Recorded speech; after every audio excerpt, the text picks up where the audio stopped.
just come up on my screen here. Right, we all good to go? Yes.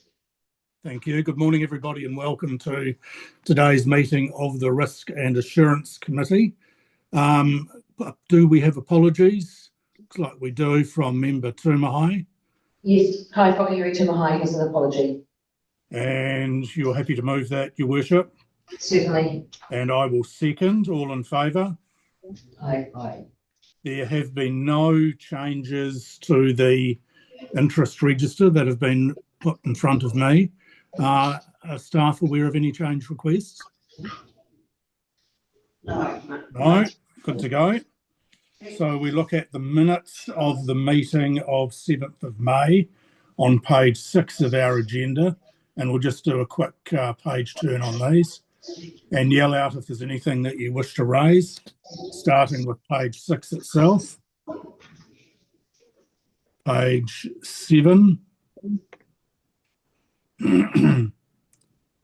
Page 8. Page 9. And finishing on page 10. Everyone comfortable with those? Do we have a mover? Happy to move them, and I'll stick to that. Thank you very much. All in favour? Against? Carried. And for the record, I approve that my digital signature be added to the confirmed Risk and Assurance Committee minutes of 7th of May 2026. The action list is on page number 12. There are 3 items, all open, but all of which are being attended to. Are there any specific issues that anybody has? The risk register, as has been signalled on a couple of papers in today's agenda, is coming back to the October meeting. Protected disclosure policy, obviously we're talking about later today, and advice that staff are engaged with the Industrial Heritage Park in respect to health and safety issues that were raised at the last meeting. Does anybody have any further queries on that paper? Yeah. If not, I will move that it be adopted. Do I have a seconder? Councillor Martin. All in favour? Against? Carried. My report on page 13, just highlighting some of the key points that I've made, and just remind ourselves of the work that we've done in the first 2 meetings, focusing on terms of reference, risk register, and the financial reporting template, and extremely proud of the work that the committee's done thus far, and that's carried forward through to some very detailed papers on today's agenda, the primary focus of which is receiving and discussing material in respect to the policy manual, not only developing the framework, but also the process to develop and review a number of key policies.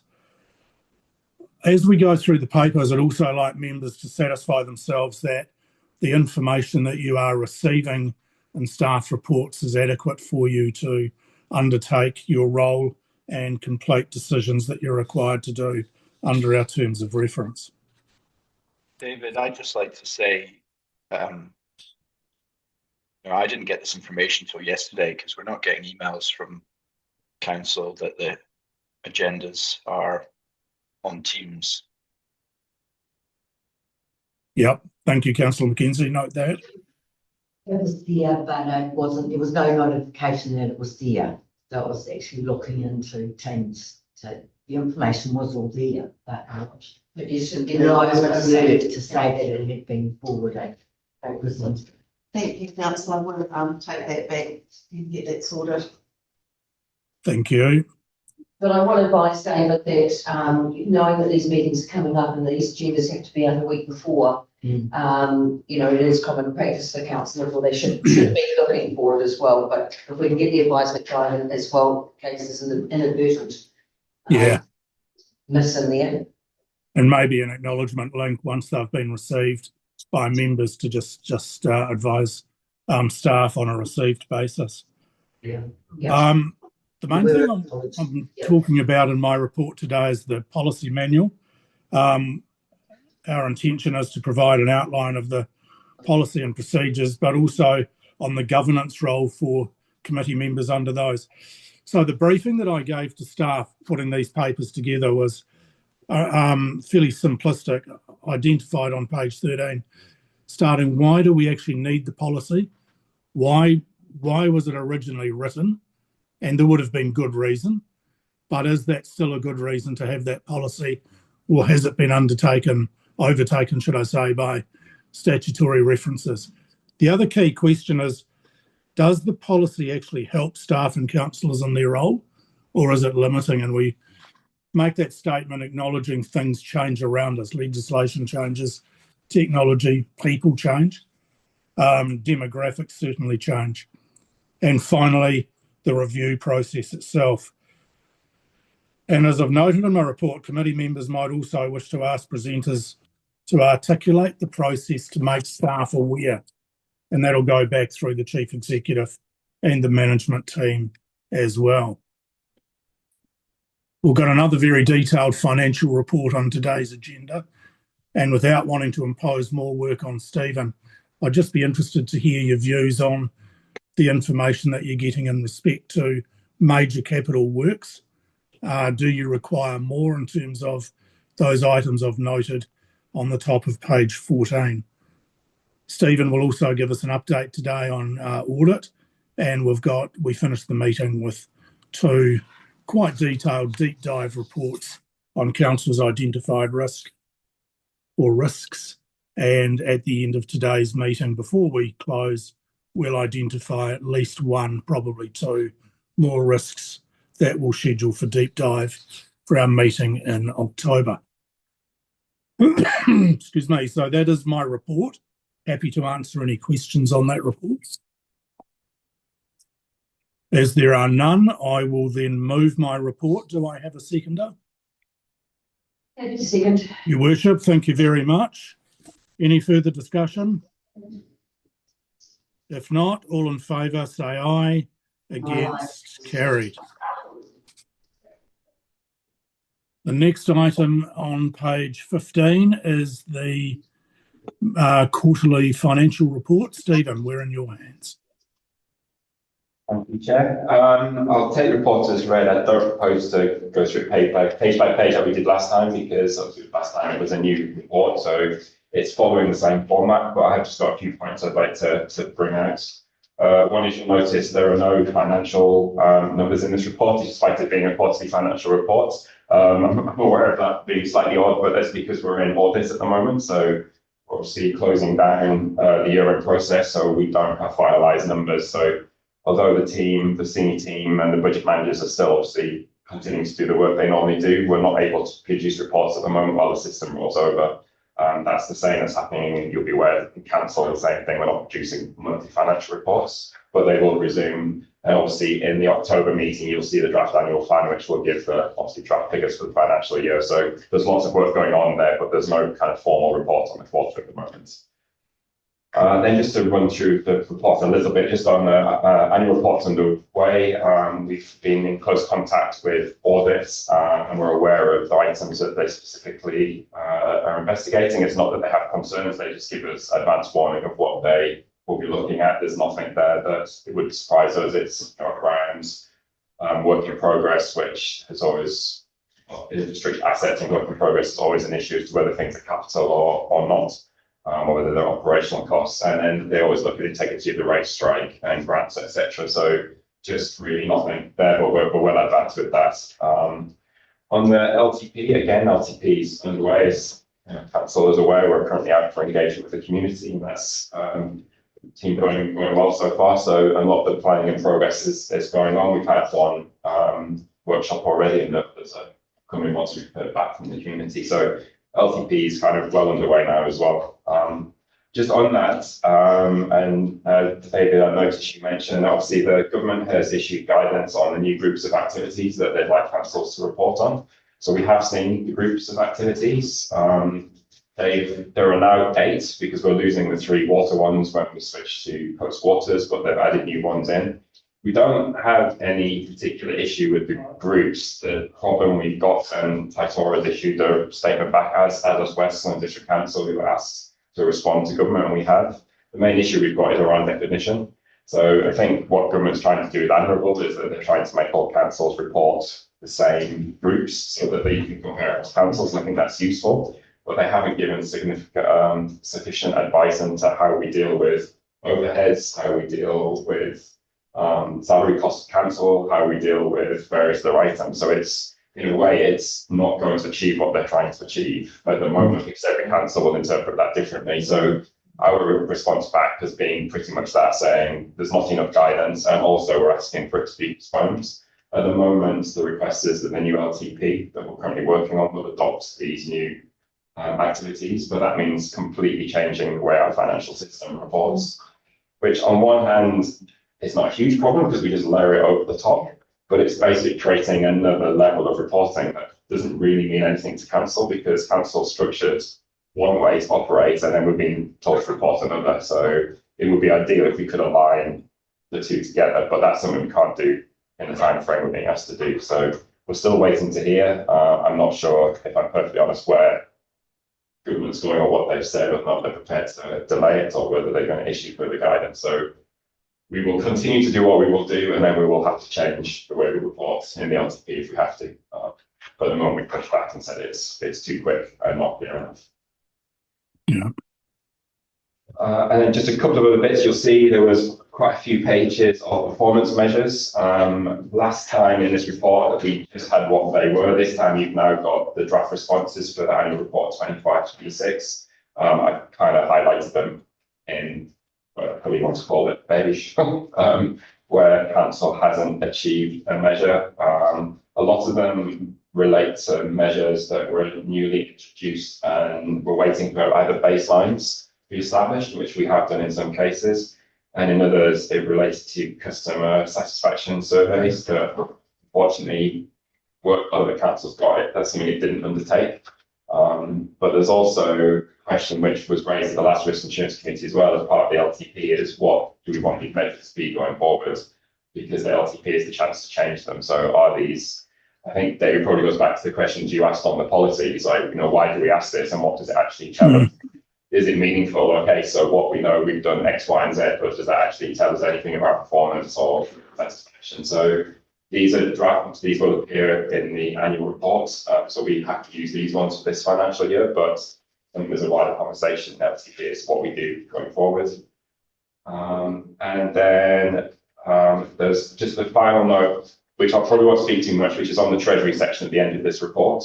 We actually have 2 small non-compliance with our policy, but we've actually got our Treasury policy coming later on in this meeting, and we've got PwC, who are our Treasury advisors, speaking to us. So I'll probably wait until we've had that conversation to explain. There's basically 2. One is around counterparty risk, which is how much funds we can hold with one individual party, and one's to do with timing of loans on Three Waters. But so we'll come on to those separately. That's it really for the financial report. If anyone's got any questions. Thank you, Stephen. Does anybody have questions of Stephen in respect to the report? Not so much questions through the chair, just more comment regarding the measuring targets, etc. Community halls, the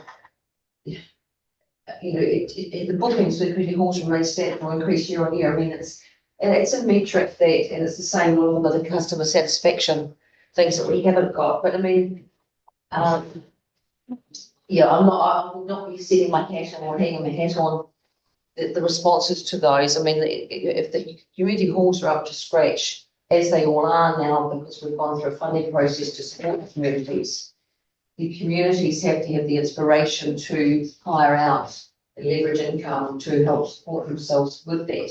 And that's probably a conversation we need to have for the expectation we have on the communities, which should then feed that information back to us as a natural process as well. They have received sizable monies to improve their halls. So, the ongoing cost of insurance and everything else is a way that we bear on many of them. So if we haven't given them the expectation of utilisation of that hall, then, you know, we're not going to ever get very good information back on that.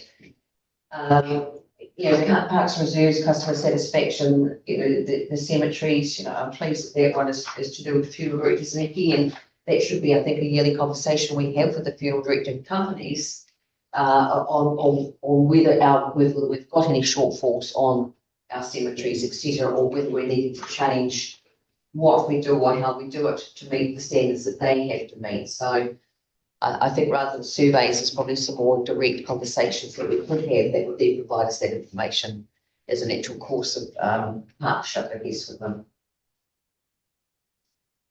Thank you, Your Worship. Councillor Martin, any questions from you? No, I was interested to see the wellness trail data. I thought there's. I don't think that's correct. Had increased rather than numbers.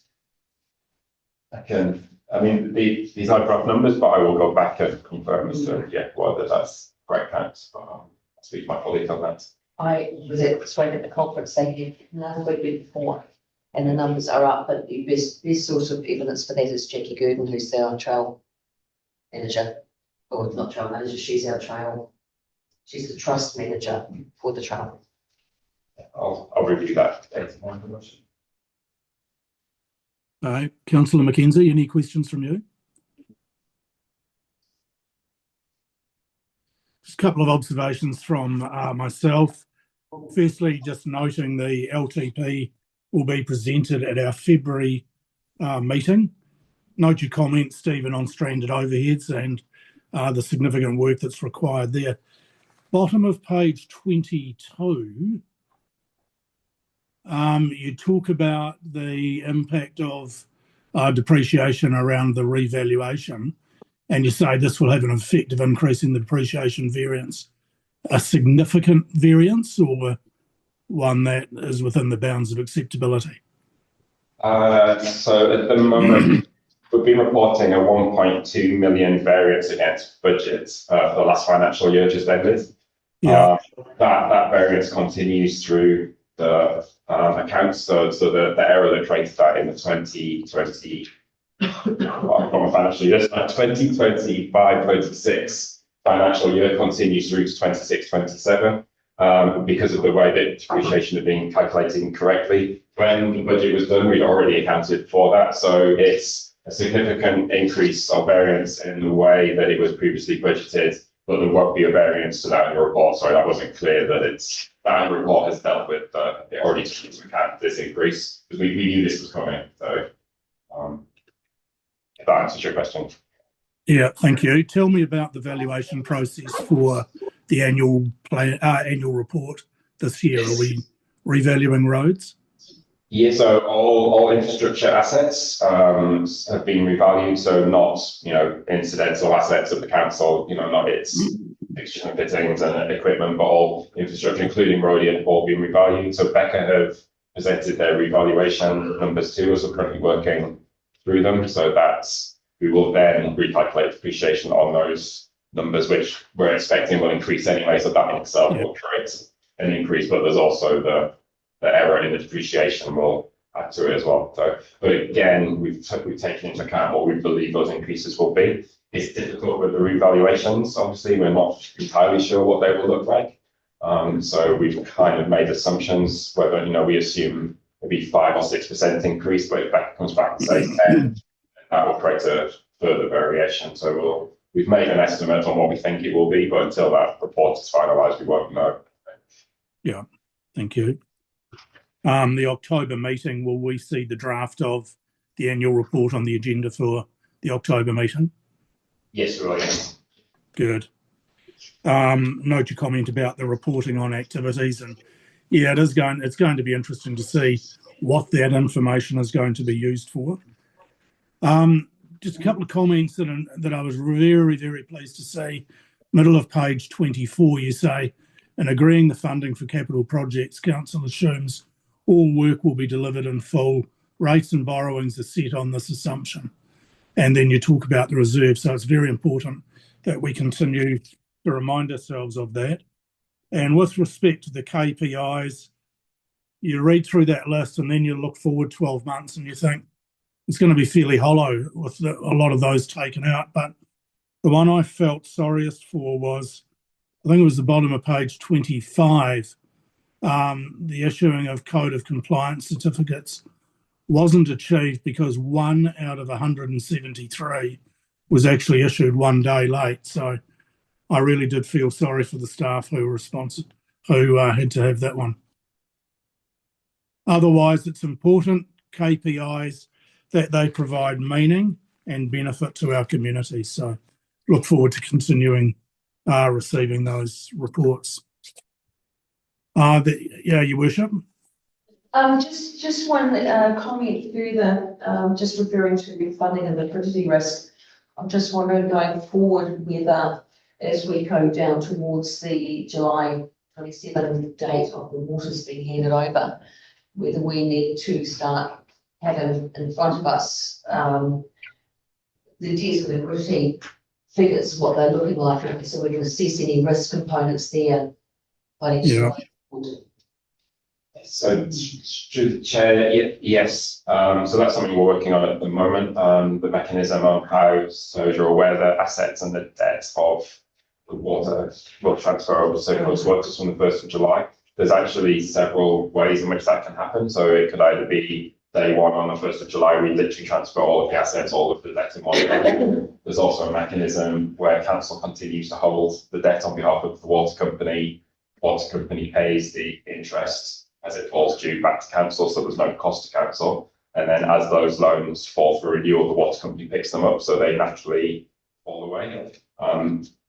My preferred option, and the option we've been discussing with the CFOs from the other councils, is that on the 1st we just transfer all of the debt. The reason being is that the assets transfer on that date, so it makes sense to transfer the liabilities at the same date. And this is, Your Worship, one of the reasons why I've got the report coming is one of the problems we have is we are technically in breach of our funding summary in terms of, but it relates to the waters loans, and we'll come on to in more detail at the PwC report. But basically, what would happen is we'd have to do a whole load of work that would fix this temporarily for the next 8 months, that then would put us in a worse position when the loans disappeared. So we're basically asking for, preempting myself now, we're asking for an extension to say we're prepared to accept a breach of this on the basis that it relates to waters and it's temporary. So we are looking at it, but you're right, we will provide more information on what those numbers are. Anecdotally, it's from $10 million worth of loans belong to the water and all transfer, but as I said, that's just an approximation at the moment. And I suppose with the assets going through, that affects, the figures there for us going forward. So I just, Chair, my main concern was the fact that at some stage we need to be aware of this, so that if there's any concerns, so we can have that go forward to council. But we have the confidence of and I've got the greatest confidence in what you're doing, there's no doubt about that. But yeah, I think it's just, we need to have that as a visual at some stage going forward, closer to now rather than closer to July next year. Councillor Martin. Stephen, I'm a bit ignorant, but what are the stranded overheads associated with the treatment? Yeah, so through the chair, sorry, it's not, I spent my first month Googling what stranded overhead was and realised it's just a term that council has made up. So it's basically that it's currently overhead costs are allocated across, so overheads are currently the entire council, so the finance team, the IT team, the chief executive's office are all then split into the kind of the ones who do the work. So we don't do work, but the departments. The 1.8 million is the overhead amount that's currently allocated over to waters. So those are stranded in that they have nowhere to go because when water goes, we can't allocate those overheads.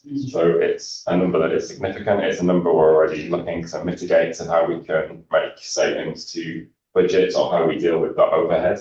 But it is effectively the amounts that are related to water that won't go. So obviously no decision to be made in terms of staffing, but obviously certain costs will transfer over to the water company in terms of all the water contracts and maintenance. But these are costs that a council doesn't know at the moment how it will deal with those costs. So that's why they're stranded. So, but we are with something we've been aware of for a while and we are working on. And as part of LTP, it's obviously something we're looking at as well. And similarly, all the councils have the same problem. It's not unique to us. Every council has got the same issue. Thank you. Thanks, Stephen. Any other questions? I know that we're not doing the Treasury report until PwC are online at 11:30, but are there any particular headline things, Stephen, that you wish to share with councillors prior to that? I think probably one is that council is holding more debt at the moment. Well, I'd say she's holding less debt than it intends to in budget, but it's holding more than it technically needs. But the reason for that was that interest rates dropped quite significantly before the start of the problems in the Gulf. And we knew we had several loans falling due that were due within the next 12 months. So with advice from PwC, we actually rolled those loans over earlier and actually took on additional debt at lower interest rates. So what's actually happened now is as interest rates have risen, we've actually put this money on deposits because we don't need it right now, but the interest we're earning on those deposits is greater than the interest that we're being charged on the loans. So although council feels like it's holding debt, it's actually generating revenue from its debt. And so that was done in preparation of we needed to borrow within the current financial year, but we actually preempted that because we were in a position where we could see that it helped with this phasing of debt, so we spread our debt out. So that's one thing that we've noted. The other one is, which has actually just happened, so it's not included in this report. It technically will be in the next report, but we have which is something actually PwC will probably explain better than me, but we've blended and extended our swaps, which basically means some of our swap rates that we have to defend against interest rate movements are generating significant revenue for us, but we don't have sufficient cover in future years. So what we've done is extended the swap, which means it doesn't generate as much revenue for us now, but it protects us in future years, and it's cheaper to do that than take out a whole new swap. But PwC will probably explain that better than I have, but we're taking a bit of pain now that will save us for future is the short way to explain it. And that's around interest rate cover. And again, I think at the moment we're compliant, but we knew we were going to fall out of compliance. So we've taken those actions as well. Stephen, can I just take you to page 41? Yeah. There's a non-compliant reference mark beside Westpac credit limits. Can you just explain that to me? Yeah, so again, this is one that's coming on in the report. So basically we have counterparty credit limit, which is council's current policy stipulates that we can only hold $10,000 with any individual institution. Right. Sorry, 10 million. Thank you. 10 million with any individual institution. So that includes physical cash in the bank. But also we hold swaps with these same institutions, and the swaps have something called mark-to-market values. Yeah. So that is if, as of today, we cashed in every single one of those swaps, would it cost us money or would it generate money? So in the case of, you can see for Westpac and they generate money for us, and that creates an additional, it's kind of, it's an exposure. It's not real cash, but it could be. So that's kind of what's happening is, and it goes on to what you're saying is the reason we're holding so much cash at the moment is we deliberately borrowed early. So what we've done is we are technically breaching our $10 million agreement with Westpac because we shouldn't hold that much. But one of the report that's come to council is to request that that's actually increased to 15 million. So, and the reason is that the 10 million is actually quite low. If you look at, so Grey, I've looked at Grey Council, Grey has 15 million counterparty risk. Imagine someone like Christchurch and Auckland have significantly higher amounts than we do. And it's not a significant risk to hold 10 million versus holding 15 million. These are the main banks of New Zealand. It's not like we're using some random broker. This is stable institution. So that's one of the risks basically that we're looking to mitigate. Also as well, as the capital program kicks in, cash reserves will start to drop and it won't be an issue anyway. But that is one of the items we're asking to change when we go through the report to say, can we increase our counterparty limit to 15 million each?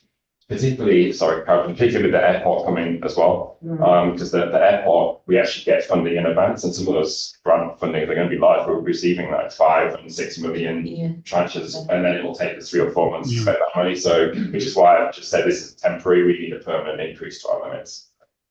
Thank you, Councillor Martin. Chair, is there any difficulty with Westpac Is there a process?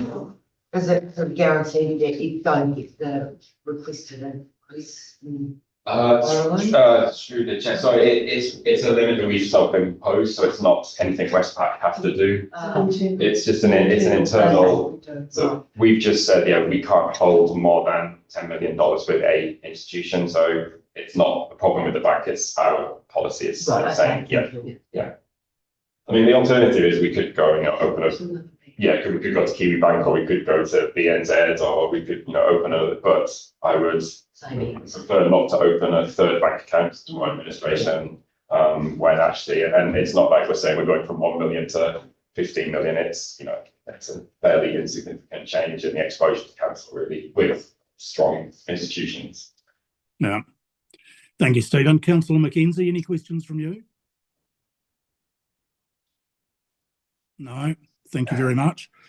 What I propose is that we move to the next item on the agenda, given that the recommendation is all encompassing with the Treasury report as well. So unless there's any objection to that, can I move members to page number 43, which is the policy and bylaw framework. And in introducing this, I need to acknowledge the huge workload that Di has taken on since our last meeting in preparing not only the framework, but also bringing up to speed some of the policies that we've got both across council at the moment and some of those proposed policies that we've got coming through as well. The policy and bylaw framework is really the whole philosophy is encompassed in paragraph 1.2 on page 43, where it says, the report arises for the need to establish, and here's the kickers, a consistent and structured approach to policy governance, strengthen oversight, and support the ongoing monitoring of policy currency and effectiveness. And for me, that second part is equally as important as the first part. And it goes on in paragraph 2.1 to say that Council does not currently operate under a consistently applied policy framework.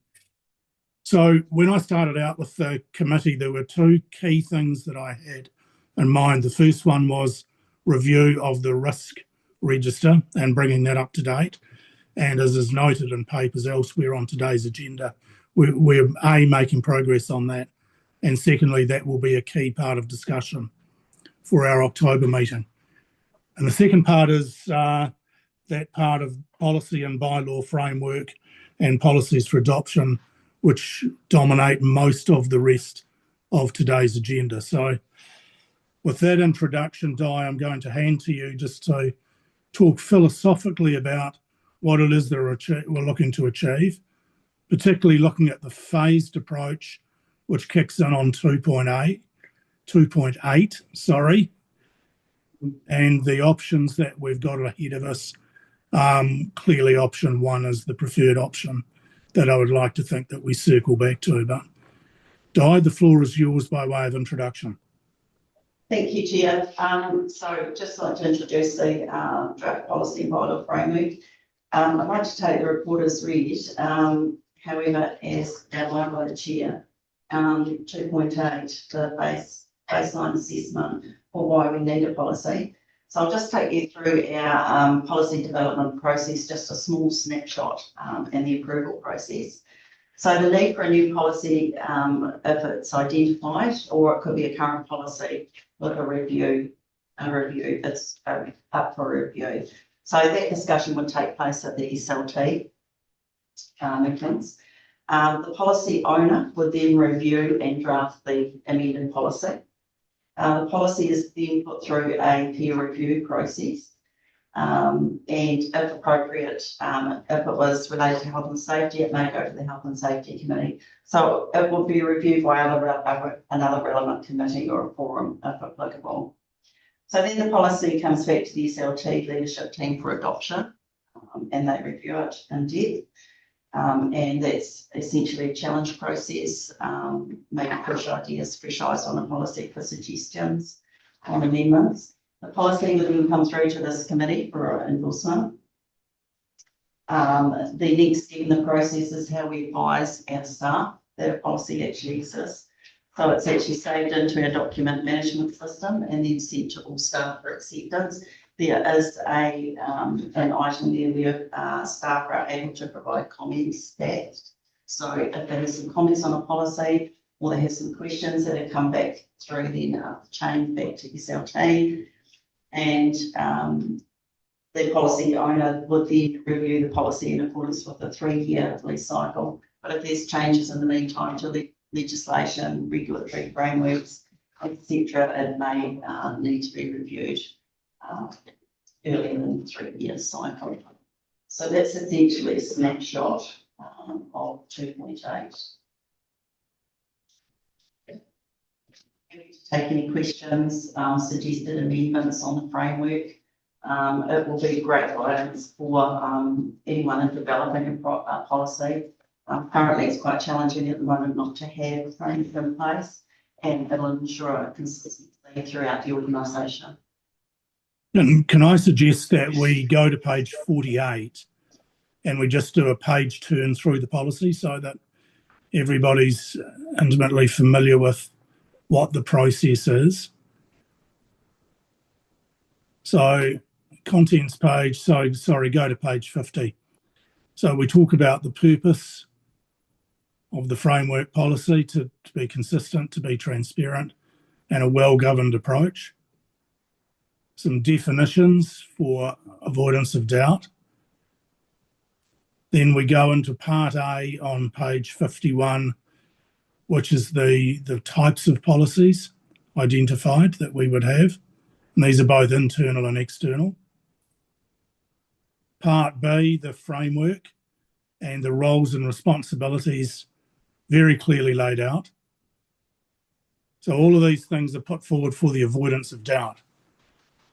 Section 7, we talk about external policy development process that Di's just alluded to a couple of minutes ago, in terms of the research, the drafting, the internal review process, and again, remembering what Di's just said about the frequency of that, which will change, and that might change because of economic changes in the district. It might change because of legislation. We then go on bottom of page 54, the internal policy development process. So this is taking the 360-degree approach. Section 9 on page 56 outlines the template and how that is going to be populated. Page 57, we move to bylaw development. Bearing in mind policies and bylaws are, one could argue, same but different. One is promoted more by legislative compliance. Talk about the review process. On page 59, we make direct reference to the policy and bylaw register, and this doubles back to the work that the Chief Executive and the management team will be doing in terms of constant update with staff members and the frequency of that. And the catch-all on page 60 talks about the framework to be reviewed every 5 years or earlier. And I would suggest that the key words there are or earlier, due to legislative and or organisational changes. The appendix then sets out the framework and the way that these are done. So a lot of discipline is required to do this review and to put these policies together. But the question that I have of fellow committee members is simply, are you comfortable that the framework addresses the issue that we've put on the table in the first instance in terms of completeness and in terms of process? Through you, Chair, Councillor McKenzie has his hand up. Councillor McKenzie. Thank you, Chair. Yeah, I just want to get on top of the vernacular on these policy things that we're talking about. Right at the beginning in the contents, it says policies for adoption on the agenda list. And then give us a page, Councillor McKenzie. on the agenda list, page 2, I think. Oh, yep, gotcha. It said Yep, policy yep. for adoption, and then in all the other pages, including the covers of the reports, it switches to the word endorsement for the 4 policies. And before we consider them, I just wanted to be clear what's being asked of the committee. You know, the recommendation seeks endorsement rather than feedback, you know, or what's the consequence of that endorsement? Consequence of the endorsement is that we express satisfaction with the process and the content, and we recommend that council adopt as a required way of working. So it's a two-step process, if you like. Our role is But to is do the that, spade work. is that part of our terms of reference to Yeah, it is, endorse Yeah. policies? Yeah, We can't sign off a policy that is to go to council. We endorse it here, and which send gives it the on. clarity for it to go to the official council table for sign off.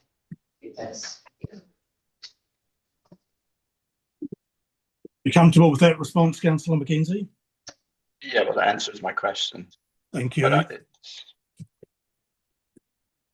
Just trying to find the terms of reference wording, which I'll get to eventually. Through the chair, I can read that out if you wish. The terms of reference. Guy, can you repeat what you just said? I can read out the terms of reference, what the Risk and Assurance Committee can recommend to council. Yeah, would you do that? I was reading it yesterday and I filed it somewhere. Okay. As per the terms of reference for the committee, the governance policies associated with council's financial accounting, risk management, compliance and ethics programs and internal control functions, including the liability management policy, the treasury policy, the sensitive expenditure policy, the fraud policy and the risk management policy can be recommended to council. Yep, thank you. So it doesn't mention the word endorsement there whatsoever. Well, recommend and endorsing become, I think, the same. No, they're not the same words. They're not the same words, but the same meaning. Same meaning, that's what I was. So my interpretation is that we endorse what is proposed and we recommend to council based on any discussions that we may have had in terms of the recommendation and adoption. I would disagree. Endorsement is policy making and management. It's not independent governance level checks. Note those comments. Are there any reasons for not proceeding on the basis that is proposed, though? No, but I think the definitive endorsement should be considered before anything goes up to council. Which is what we're primarily doing today. Do you have any comments on the paper starting on page 43?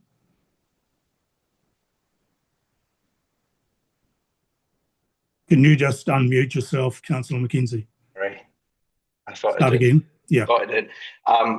No issues with the one Di just presented, which is a framework basically, but there are some issues with policies that follow on from that in the next section, which we can get onto.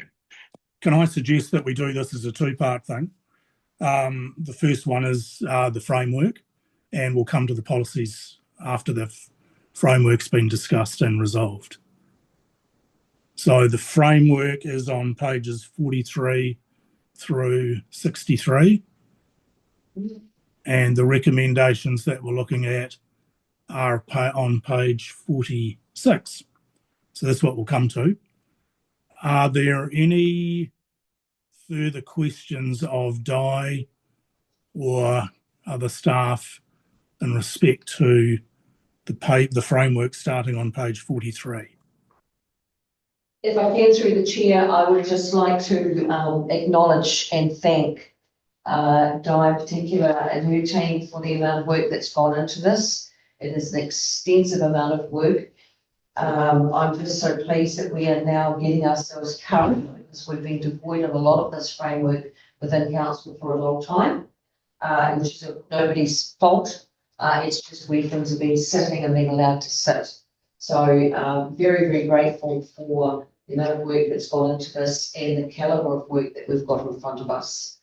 I think it's fantastic. I think that the only thing we've got to make sure of now is that the information is there and can be put through to staff, and also what is applicable to council and councillors, that we have the access to that information in front of us too, because that is what sets the benchmark for what we do and how we do it. So very grateful, and also to yourself, Chair, for making sure that this is moved through and become a living document. So thank you.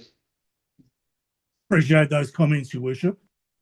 Are there any other comments from anybody before we move to the recommendations, which are on page number? How many? 46. 46. Thank you very much. Councillor Mackenzie, Councillor Martin, any further comments from you? I would like to just endorse what the Alicia's said. Di, your team, yeah, it's great because already we've been aware of lapsed items in particular that, yeah, so the process is great. Yeah, thank you. Councillor Mackenzie, any further questions from you? No, Chair. Thank you. In that case, I will go to the recommendation at the bottom of page 46, two-part. A, the report be received, and secondly, the committee endorses the draft policy framework and recommend. So moved, Chair. Yes. Very happy to move. And I'll second that. Moved, Your Worship. Seconded, Councillor Martin. No further discussion. All in favour? Against? Carried. We will now go to the first of the policies, which is our old friend, the sensitive expenditure policy, one that I know Stephen gets comments from far too regularly from the audit team. So we are on page number 64.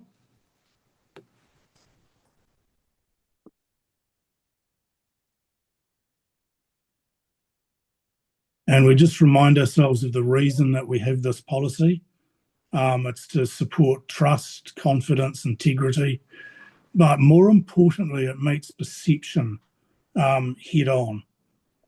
And it's the policy has been developed based on Audit Office guidance. It is a regular feature on audit management reports controlling sensitive expenditure. Di, do you wish to add any comments to the policy, the sensitive expenditure policy, starting on page 64? Yes, thank you, Chair.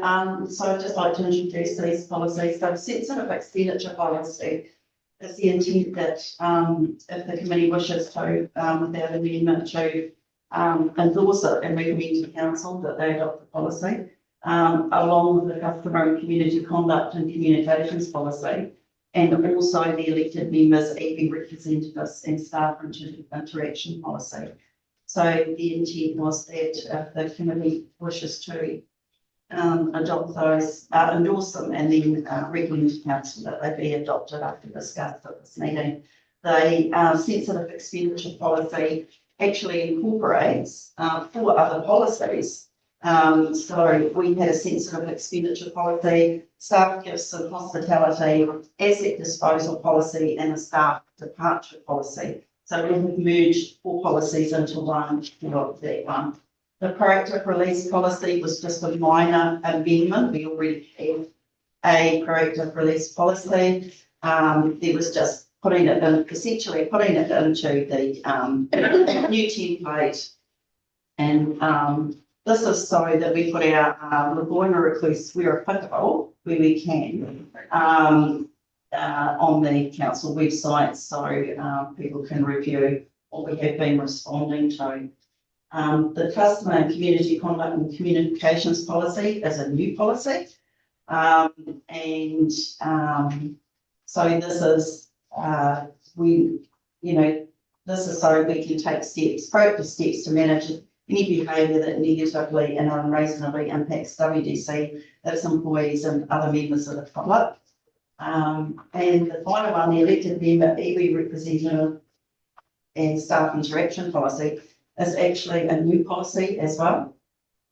So that is to outline the expectations of elected members, iwi reps and staff regarding how they interact with each other and the performance of our duties.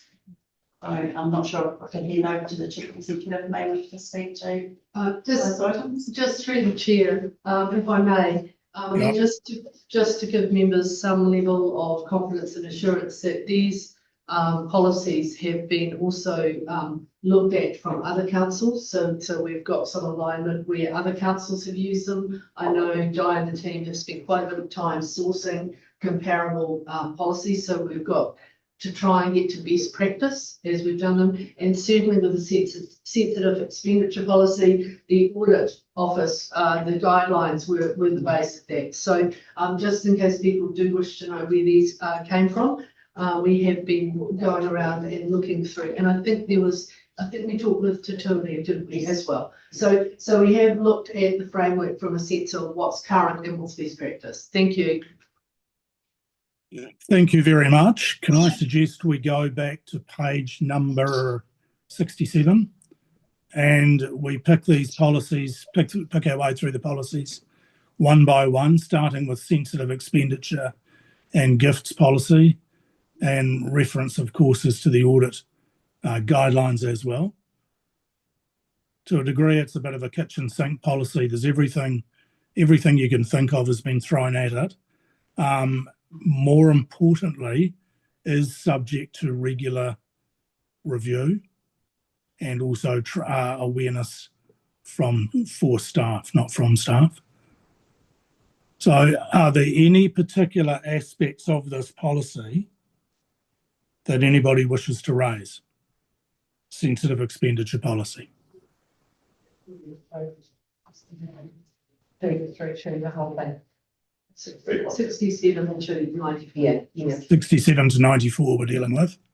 Just a question from me, more so, I'm risk adverse if wording isn't there for clarification that it could potentially put points at risk. Just we've got mentioned through here reference to staff, chief executive, mayor and councillors. In most of these, in particular, I'm looking at expenses when travelling.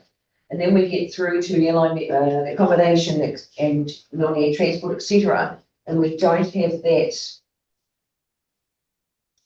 Well, actually, I've just found one where we do. I must have missed it when I was reading out staff and elected members. I just want to make sure that we've got that potentially that reference point in there, so there's no risk of that's not applicable to us. Whether that's I've seen previously where we have had, due to the words missing, it's been challenged and it's been taken advantage of, and I would like to see this tidied up or tightened up to avoid any risk. Through the chair, can I just ask, the original 4.1 scope on page 70 does outline this policy applies to all WDC elected members, employees, including those on contract and volunteers. It does not apply to council control organisations and legal entities. Is that sufficient? I understand the mayor's concern that perhaps if it was read in isolation and they didn't read the front. But again, I would just suggest respectfully that the ability of getting these policies well understood and distributed across the council, across the relative stakeholders, is the key to an effective policy. So if it's all only on paper, we will never succeed. We have to have these as conversation points and raise these things as we go. But I take your point, but I would wonder whether that scope might have been covered in that point. Yes, really, you are correct, but it's yeah. I mean, we're all adults and we need to behave like adults. I guess I'm looking back at historic matters that have been taken advantage of, but the scope does say it all. But worst case scenario is always a difficult thing to manage, and we try and manage every scenario that we can. Yep. But it's I just think that it's more about how we socialise these policies and how we make them real for people concern. Yeah, There's a real issue here. No, I think that. Yeah. Great, Jen. And that will be one of the follow-up items for the chief executive and the senior leadership team after we've gone through today's meeting and adopted these policies or recommended these policies to council. Any other questions or points of interest anybody wants to talk about on pages 67 through 94? Through you, Chair, Councillor McKenzie has his hand up. Thank you. Thank you, Chair.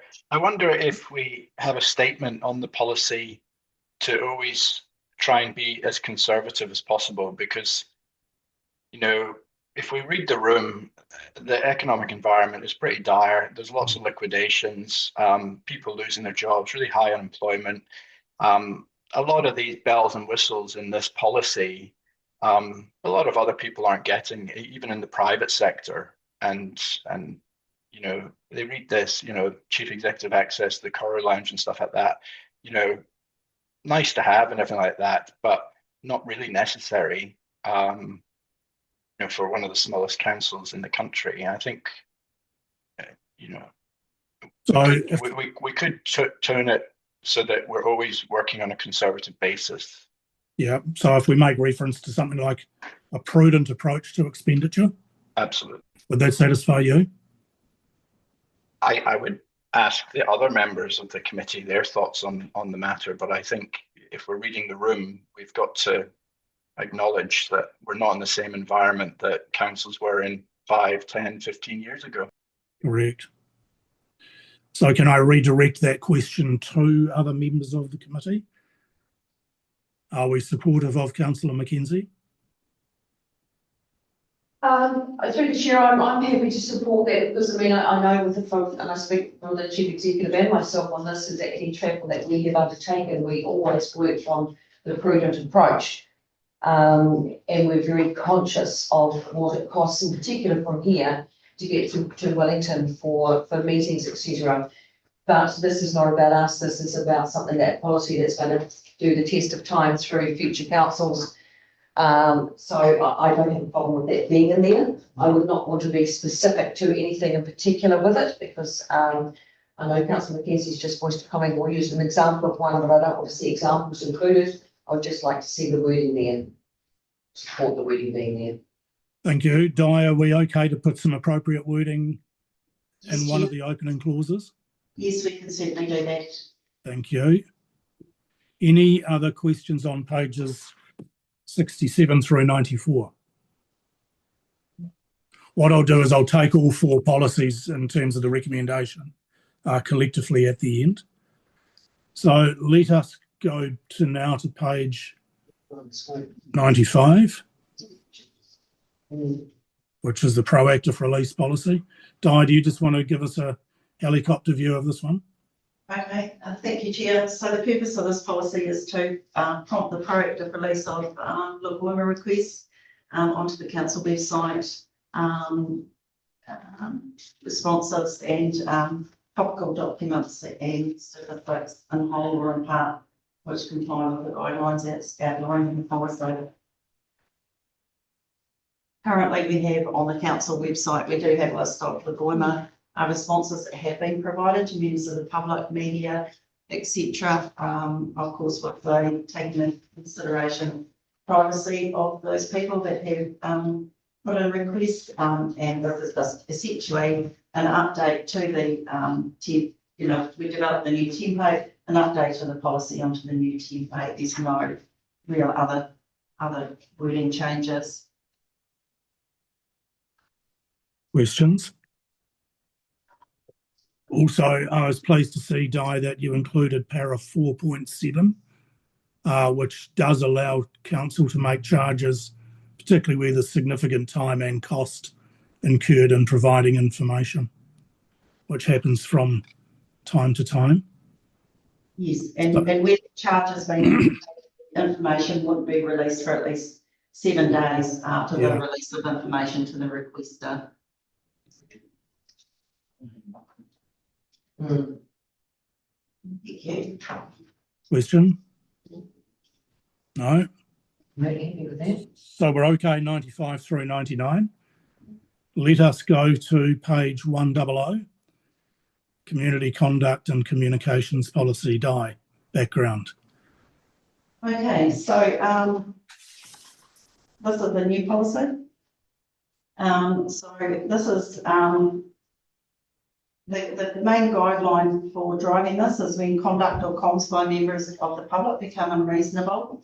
The resulting interactions with employees can disadvantage others in the community by taking up a disproportionate amount of time and resources.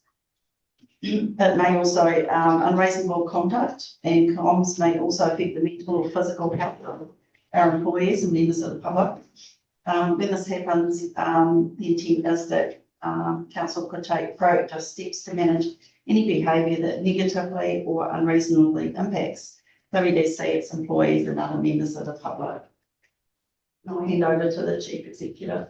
Through the chair, it is always unfortunate that we have to have policies such as this that are in existence. However, it's becoming an increasingly pertinent thing that seems to be appearing across all councils. It's not unique to this council. And actually, to a certain degree, we don't get a lot of this type of negative behaviour. But what I'm striving for here is a balance of accessibility and appropriate access to this council. I want the council to be as accessible as possible, but I also have a responsibility for the staff that work within and around this council. And so I think we've tried very hard to make sure that there is a clarity here so people can understand if they were in any doubt about what is being considered as acceptable behaviour and what the consequences of non-acceptable behaviour will be. And that's an equally important thing, that we make sure that people have available so that they can see it. And I think for 9 out of 10 of our ratepayers and our people in this district, you know, this is not going to be required, but for the ones that do, we've got this clarity and staff can also fall back on it. And we have tried to balance it so that the accessibility is our key driver. Thank you. Thank you, Chief Executive. Particularly important to look at section 3.3 and the application of the policy to elected members. Another observation when I read through this policy, and not for inclusion in the policy, but just best practice, is regular meetings with the police. And that will be discussed with the Mayor and the Chief Executive at a further date. But just where there are issues, it's not acceptable, and other authorities may well need to be drawn into the conversation. Through the chair, if I may, I would say that my experience here in the Western District is we have an excellent relationship with police who have always been really supportive and both formally and informally in helping both staff and myself should any need arise. So we are very fortunate in the case here. Thank you. Very pleased to hear that. Does anybody have any further questions or observations on this policy on pages 100 through 108? Sorry, Councillor Mackenzie's got his hand up first. Councillor Mackenzie. Thank you, Chair. We've just gone through the policy framework on drafting these things, and to me, this doesn't really even follow that policy framework, because there's no risks, audit findings, or service issues highlighted to give us substance as to why the policy is needed in the first place. So, where are the cracks in the system that are causing the behaviours that are triggering the need for the policy? Is it confusing digital forms? Is it, a reaction to staff? Where's the audit trail so that we know that we're implementing the right thing? So the audit trail for me is that, and reference was made to the escalation of behaviour, which has made this a more important policy, not only for our council, but up and down the country at the moment. Second thing, in her introduction, Di talked about this being a new policy. So this almost comes back to the building blocks, and where do we start? Or do we have an issue? How do we capture those concerns, and how do we respond to them? And that will be through part of the review process. Yes, but David, the policy is treating the symptoms, not the cause. So So- unless we know what the cause is, how do we know if the approach that they're proposing is the right one? You know, for example, you know, you maybe end up creating a feedback loop by blocking or restricting somebody's access to the council services. Whereas, you know, maybe focusing more on behavioural reactions to these issues by training up the frontline counter staff, if that's where the main issues are coming from. They might need to go away and get training on de-escalation. You know, I work daily in a customer service environment, so there's a lot in here that is going to actually make things worse rather than better, I feel.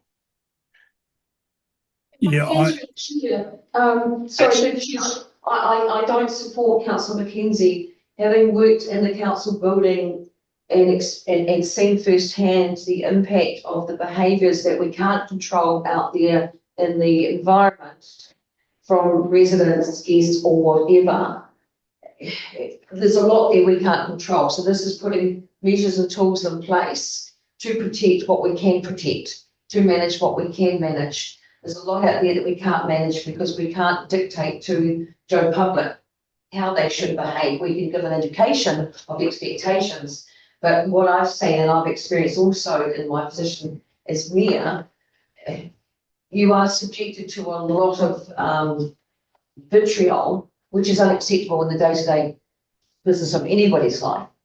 But we can't react and manage those people that create those situations. So we have to put the measures in place to ensure that staff are protected. And on that point, I'd like to make sure that we have got, because I just see in 3.1 arrest for conduct and communications, why this doesn't see our employees or customers.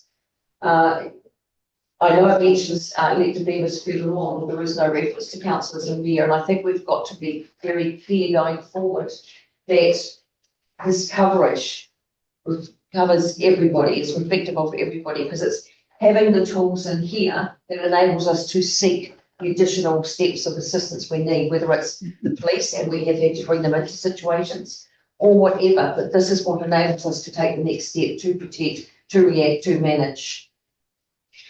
The chair. and it also includes the review process under Yes. section 3.8, should that eventuality occur. Yep. Other questions or comments? Through the chair. Yes. While Her Worship's statement was perfectly accurate, I wasn't disputing that this policy isn't required. I'm just stating, has it been set up in the right way? Because we don't know where the issues are arising. And so this has probably been taken from somewhere else as a starting point. But I think we really need to delve into where are the trigger points that are causing the issues that are creating the behavior. That's the point I was trying to make. And I fully understand that. And I think that that is one of the directive guidelines that we will be asking of the owner of the policy. And that's the importance. I keep coming back to I don't know which is more important, the development of the policy or the review of the policy. I tend to suspect it's the latter. And the point that you're making for me falls into that. Where is this coming from? What changes do we need to make internally, externally? Where are our comms working? All of those sort of things. So for me, the important thing is to have the outline of the policy in place so that we can actually react to that in the first instance and pick up those points that you're raising. Yeah, for me, it's about the optics of this outside the building. You know, and it could exacerbate the issues that you're even trying to resolve. That's all I'm trying to point out, is that there is clearly a need for it. You know, the health service have it, you know, and the A&Es about abusing staff and things like that. So it's not isolated to councils by any means, but I think it needs a bit more work done to it to solidify it before the public's aware of this policy. That's a risk, I think. If we get it wrong and because it's brand new, it could end up backfiring and causing your staff even more problems. Certainly note those comments. through the chair, if I may. Yes. I think what Councillor McKenzie is highlighting is that the need for balance in all of these things is critical. And I think what we've got is a foundational piece that actually will require ongoing refinement and work. I hope that we don't have too many instances where we find that actually we do have to come back and look through this policy and add more to it. I think we've got a good broad brush approach currently. And I would think that the examples that we've used to gain this policy, although it's been used, has been well tested in other council environments. So we're not going in completely new, but I do take Councillor McKenzie's point that it does need to be well socialised externally and internally, and with the understanding that this is to provide transparency and actually clarification for people outside so that they are aware of what the expectations are. So take on board the fact that we will need to keep working through these. And the thing about policies are that they're not set in stone and then left. They're meant to be worked through as a live and living document, and that's what we should be attempting to do. Thank you very much. Any other comments on this one? David, just one more comment, please. Go for it, yeah. Just back to Barb, I think, we've got a diverse group of people living in the community, and I've got a family member actually that's neurodivergent, and those people react in a different way from us neurotypical people. And so there could be things that are impacting your staff that you just don't understand the reasons why the people are reacting like that. So certainly frontline staff in this policy should have some kind of de-escalation training, I think, because of these people. Also vulnerable residents and those with language barriers as well, those that maybe English isn't their first language, or asylum seekers, whatever, they possibly need more help and get frustrated than neurotypical people. Yeah, language and customs, I think, Councillor McKenzie, are changing. Through that, yeah, I can assure you that the frontline staff do get escalation and de-escalation training. We've always had that in place.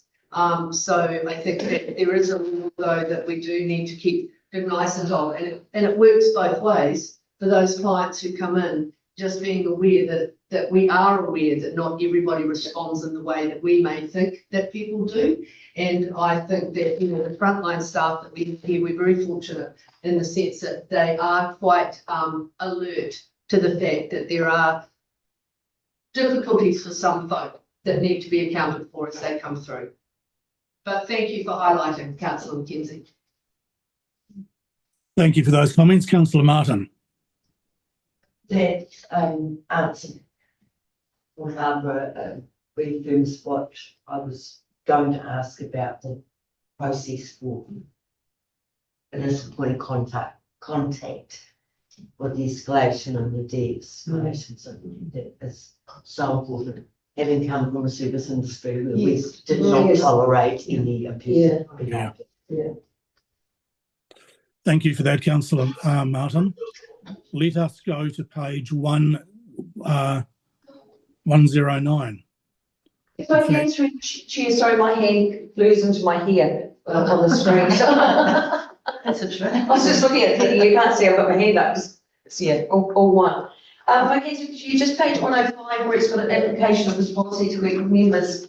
Just paragraph 2, where any elected member wishes to implement any steps in this policy should first notify Chief Executive. I think it should be the Mayor and the Chief Executive, being that the Mayor has the responsibility of the councillors first and foremost. I'd like to see them both, because I think these matters, and going through experience too, when things have been raised, but I have ensured that the other is notified or is aware or is in attendance at that time. So it's enabled us to have a better coverage and better management and understanding the situation we're dealing with. So I would like to see the word Mayor in there. And that's in 3.3, Your Worship? 3.3, paragraph 2. Thank you very much. Thank you. Can I now take everybody to page number 109, which is the fourth of the policies that we're discussing under this heading. Di, back to you. Thank you, Chair. So this is a new policy So the purpose is to outline the expectations of WDC elected members, EB reps and staff regarding how they interact with each other and the performance of their duties. It complements the code of conduct, both for elected members, EB reps and staff, and supports compliance with the Local Government Act. So the intent is to assist us in being more efficient and effective, promoting high standards of governance and transparency. And also discusses some interaction pathways as well. So I'd like to hand over to the Chief Executive. I think, sorry, thank you through the chair. I think this is just again another one of those foundational pieces where we're trying to just put in place some types of guidelines that will require refinement as we go forward, but is a good starting space for us that we haven't previously had as clearly as perhaps outlined in this document. So I'm happy for any comments back from the members, really. Thank you very much. And my first reading, it very much complements the Code of Conduct, which was adopted by Council early in the term. It also illustrates the significance of the relationship between the CE and elected members, and also gives further insight into governance and operational roles as well. Comments, questions, observations? None of the above. Your Worship.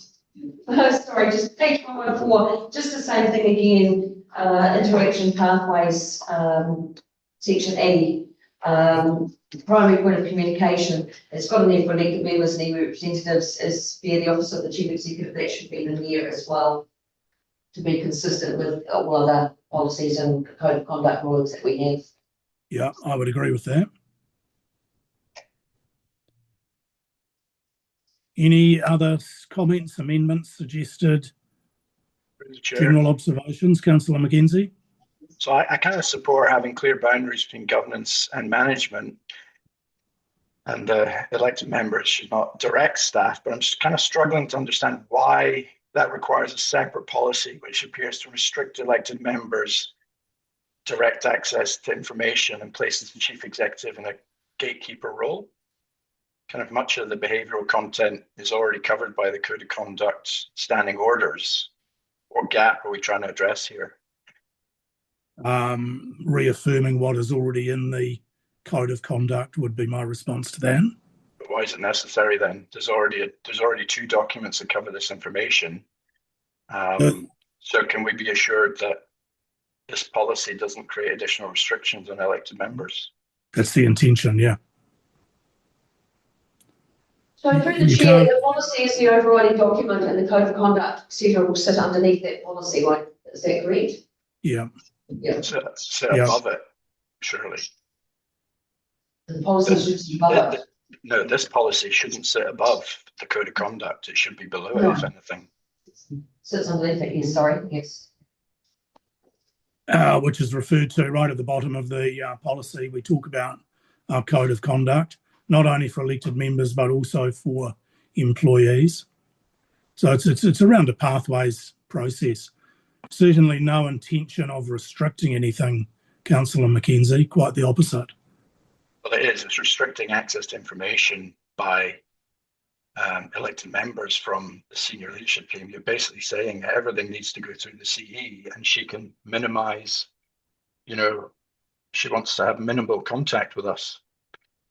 But that would be normal practice, given that the chief executive is the only employee of council. So I would expect that in the first instance, elected members would always go to either A, the mayor, or B, to the chief executive. Which is what they currently do. So I'm still struggling. Nobody's given me a valid reason. Reaffirming. As to why this policy is even required. Sure.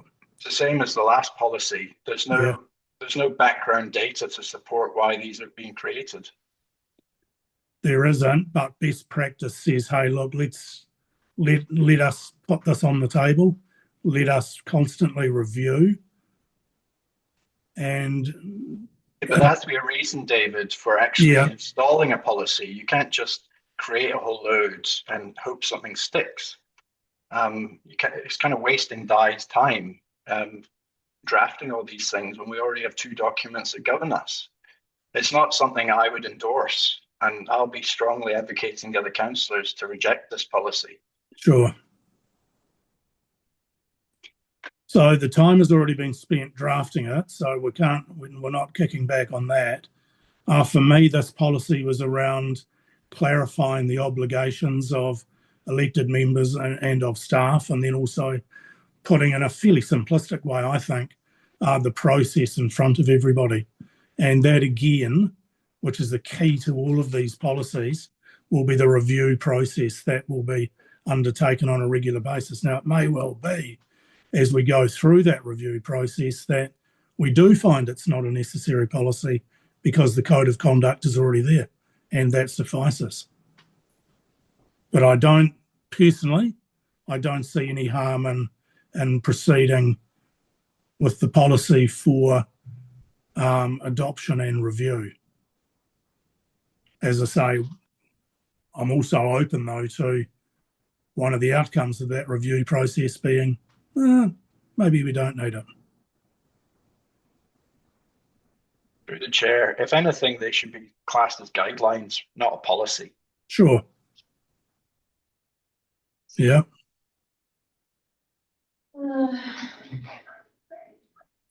Any other comments or questions? No obligations.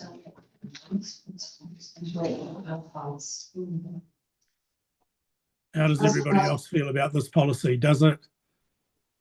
Councillor Martin has her hand up, Chair. Please repeat that. Councillor Martin has her hand raised. Thank you very much, Councillor Martin. The Chair, if Councillor Mackenzie's comment about the Chief Executive being gatekeeper for information with staff, we have that control above that where the council has appointed the Chief Executive.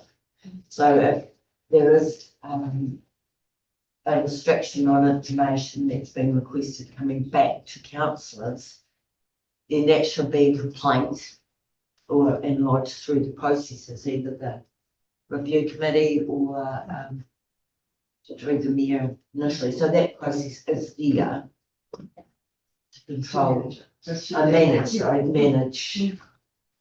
that. So if there was consistent reluctance to provide information, then it's a trend that needs to be addressed.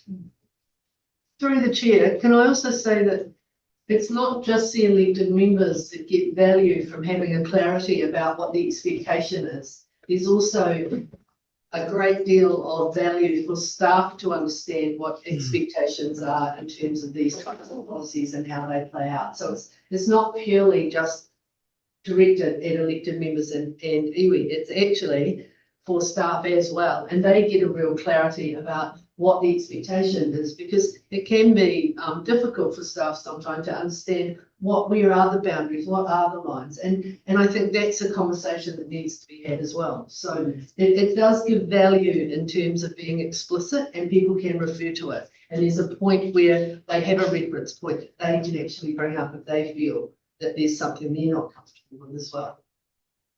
Thank you. And I think your point is valid. It's about the expectations and understanding those guidelines as well.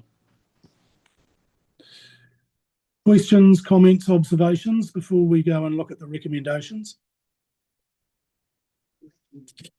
If I can through the chair. Your Worship. Sorry. Page 114, paragraph L. I'm just,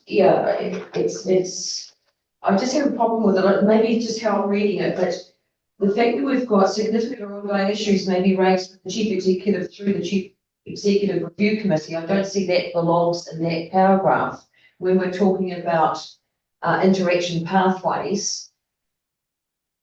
An issue of interaction isn't something that should be raised in general with the CE through the review committee.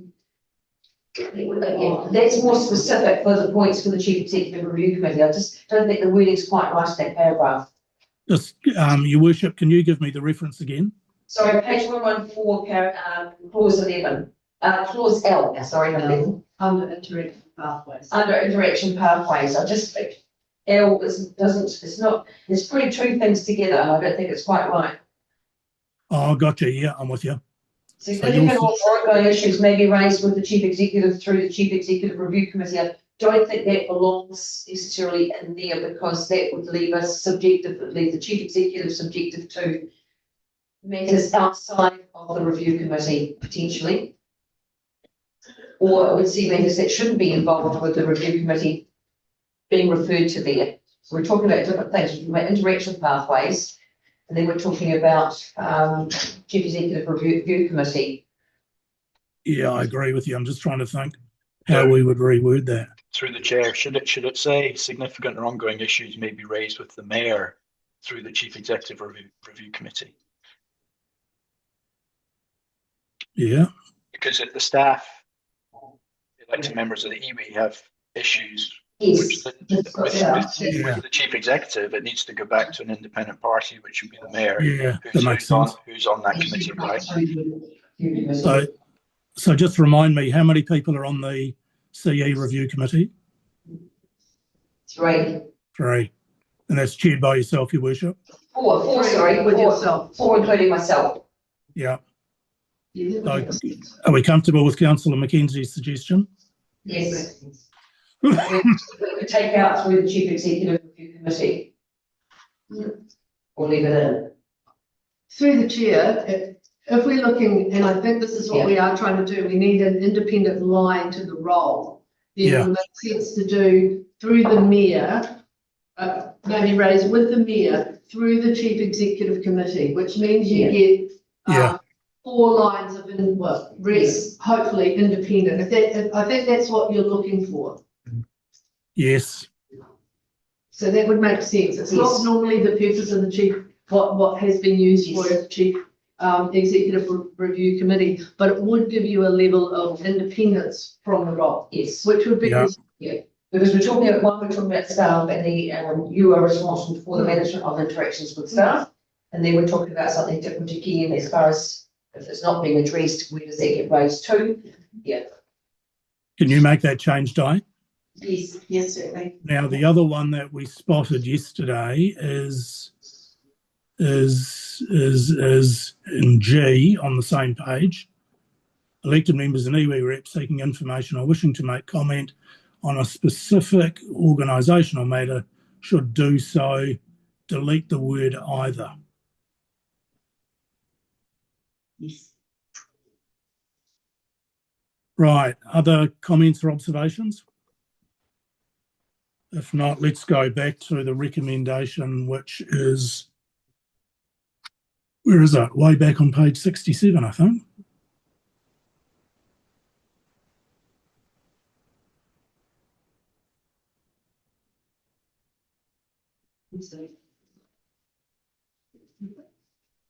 on 66, the bottom of 66. Bottom of 66 it is, thank you. So we've got a 2-part recommendation, which I think needs a couple of changes. That the committee endorses 8.1 is straightforward. 8.2, that the committee endorses the following policies and recommends to council that they be adopted as the required way of working. And the sensitive expenditure policy, we know we have made some change to some additional references to a prudent approach for expenditure. Proactive release policy was fairly straightforward, and there were some comments on the customer and community conduct and comms policy and the staff interaction in terms of the development of those policies. So first recommendation, that the report be received. Do I have a mover and seconder? Mover is Councillor Martin. Seconder is Your Worship. All in favour? Against? Carried. 8.2, that the committee endorses the following policies and recommend to council that they be adopted as a required way of working. Do I have a mover? through the chair, before we Yep. vote on that, I would really like the word endorses removed. I'm happy for recommendation because that's in the terms of reference, but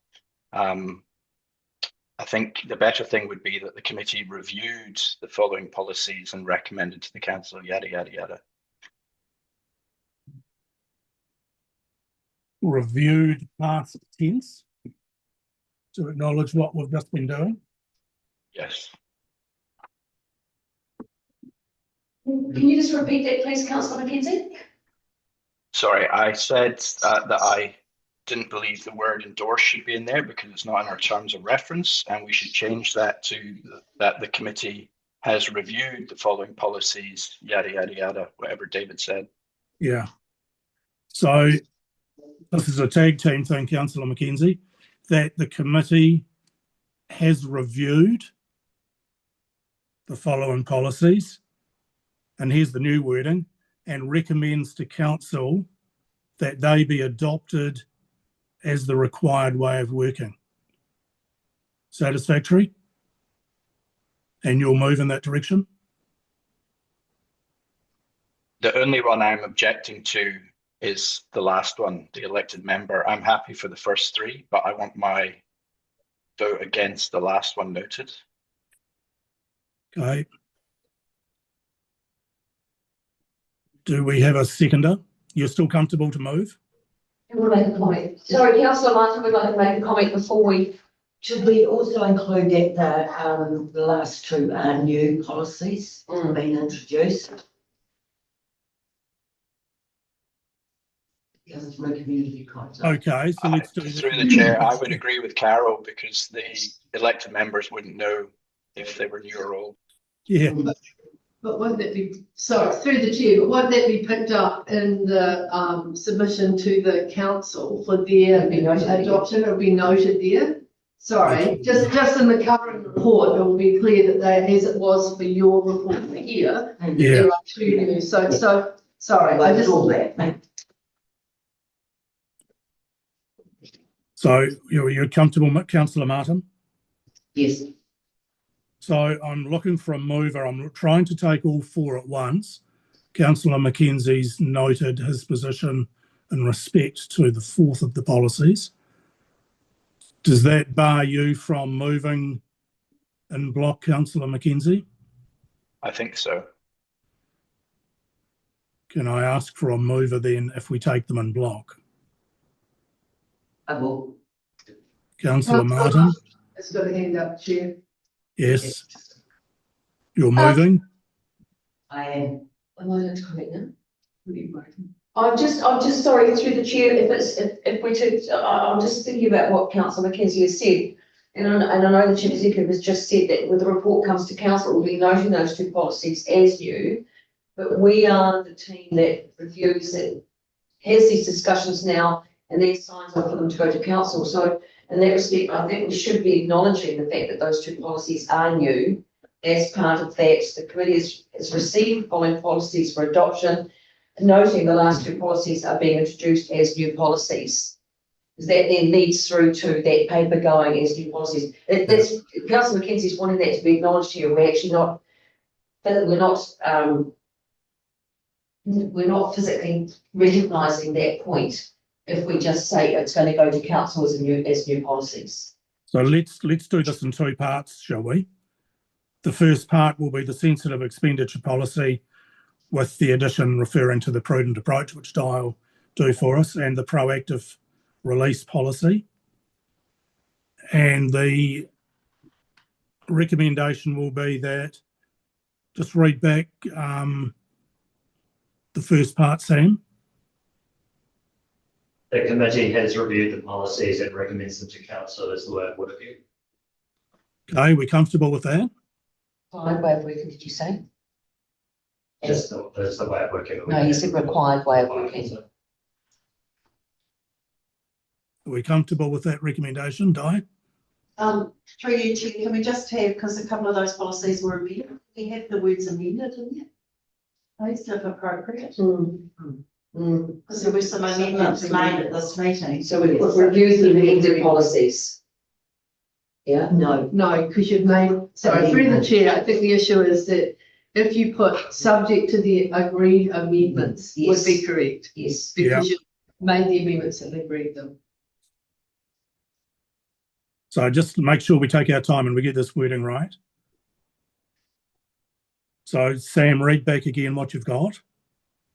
The committee has reviewed the policies and recommends them to council as the required way of working, subject to the agreed amendments.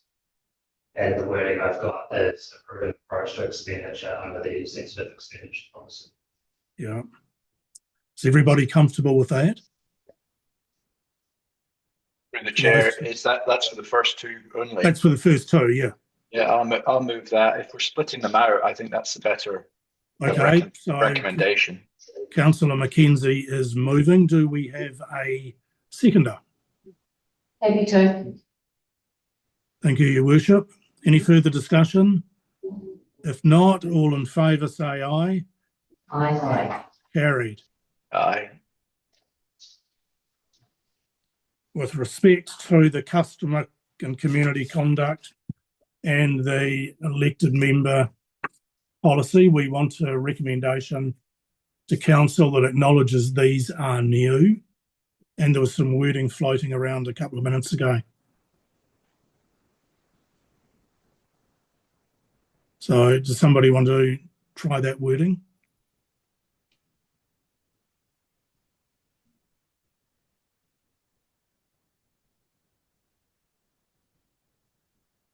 What did I say? I didn't know when the last two policies have been included as new policies, but we've changed it now to split in half, haven't we? So Yeah. Sam, did you write anything down? To keep it consistent, do we use the previous one? The committee has reviewed the policies and recommends them to council as a required way of working, then change it to the committee has reviewed the new policies and recommends them to council as a required way of working. We comfortable with that? Through the chair, rather than, because they're brand new policies, rather than saying recommended, because they're untested in any way, have it say that the committee has reviewed the following new policies and puts these to council for discussion and implementation or something like that. Because they'll want to delve into this as well, you know, the other 7 That's people. correct. Why would it be any different from the first one?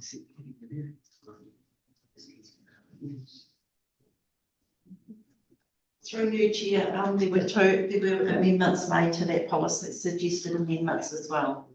Yes. So what we want to capture here is that these are new policies, that we have reviewed them, and we are recommending that council adopt them as a way of working. yeah, We're comfortable with that? yep. Sam, you got that wording? Can you please repeat? No, my memory's not that good. Noting that those two policies are new policies being introduced, And recommends. they've been reviewed and recommend council adopt as the required way of working. Yeah. I did take notes as you were saying that, Chair. What have you got there, Sam? So to clarify, that's the same or similar to the previous one, but just highlighting that they're new. Yeah. Highlighted they're new. And That's the point that's being made, yes. subject to the agreed amendments as well, which I've also got noted if we need. Yes, just the- yes, it has to be in, that's correct. Yeah, the addition of notifying the mayor as well as the chief executive. Yes. Those policies. Yeah.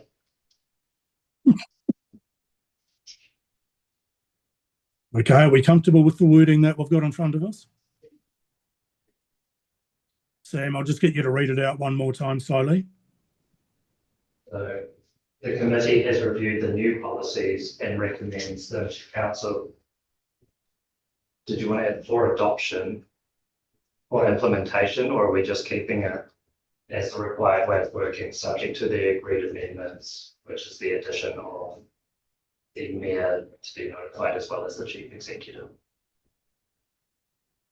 I think we keep as a similar.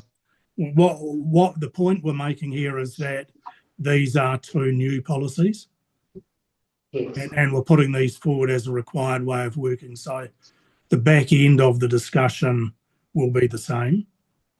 It's just the identification at the top of the discussion that they are new.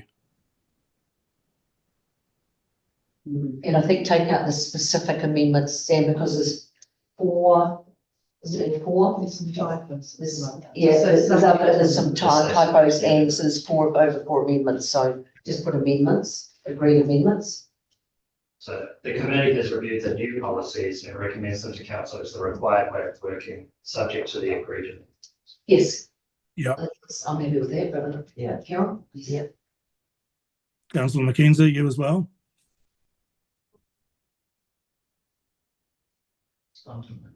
Sounds fine.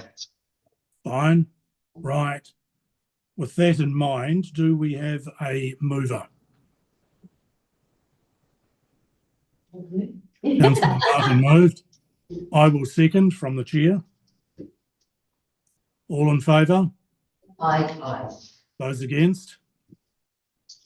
Noting Councillor Mackenzie. You're against both, Councillor Mackenzie, or just the second one?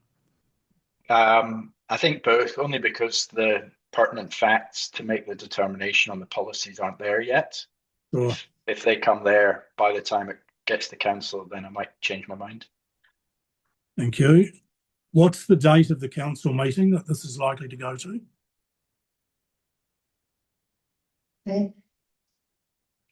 So Council.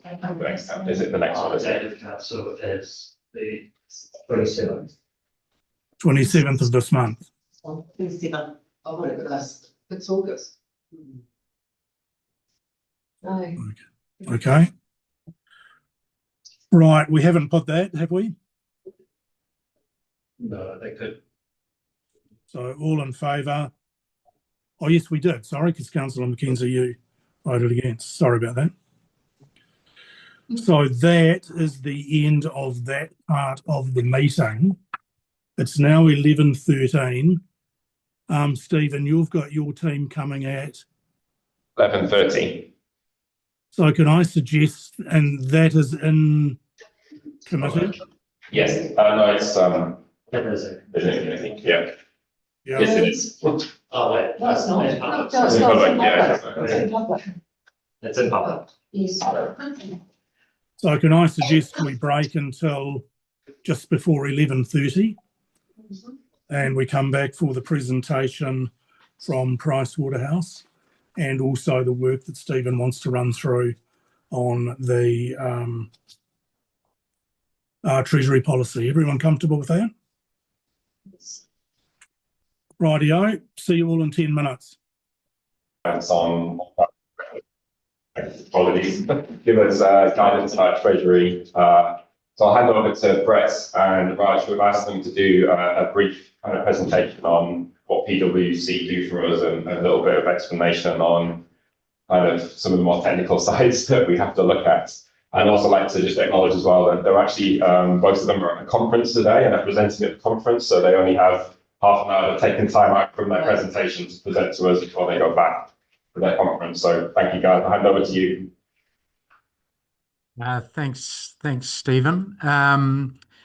Yes, myself and Raj will just take you through this brief presentation just to give you more the insight into the Treasury management approach that Council takes and the tools that are used, and yes, articulate the role that we have with Council. So I was going to kick off and then Raj was going to go through the strategy section for you. So maybe we just, so look at the statutory objectives and then look at some of the inputs into the Treasury decisions that we need to make as Council, talk through the strategies that we're thinking about and the approach, and then what our role is. And we'll also talk a little bit more about the policy and policy changes. that we've recommended. So I think if we go to the next page, it's really great that the Local Government Act actually defines what the risk appetite framework should be for council, and it talks to the prudent financial manager approach. So any decisions that we make within Treasury are well judged, and care is taken. And I've just got a couple of sections there out of the Act, and it talks about prudent stewardship. So very much council is custodian of public monies. And when we think about our Treasury risks and the management of those risks, we're thinking about not only the current ratepayer base, but also the future ratepayer base. So we truly do have a long-term intergenerational perspective on thinking about those core Treasury risks that sit within council. So we go to the next page. Section 104 and 105 of the Act says that thou shalt have a liability management investment policy, and we've combined that into what council will know as the Treasury management policy. And it does outline those key objectives as per stated in the Act.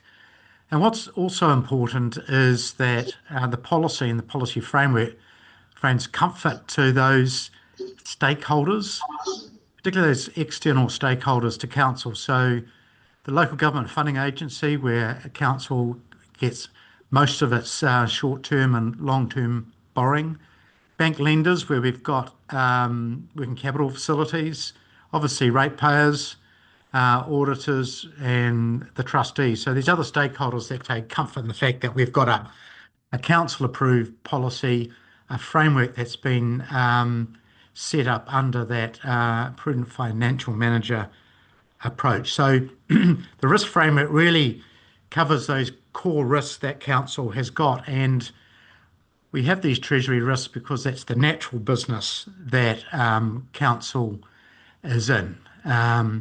So we need to access liquidity and cash to pay our bills on time.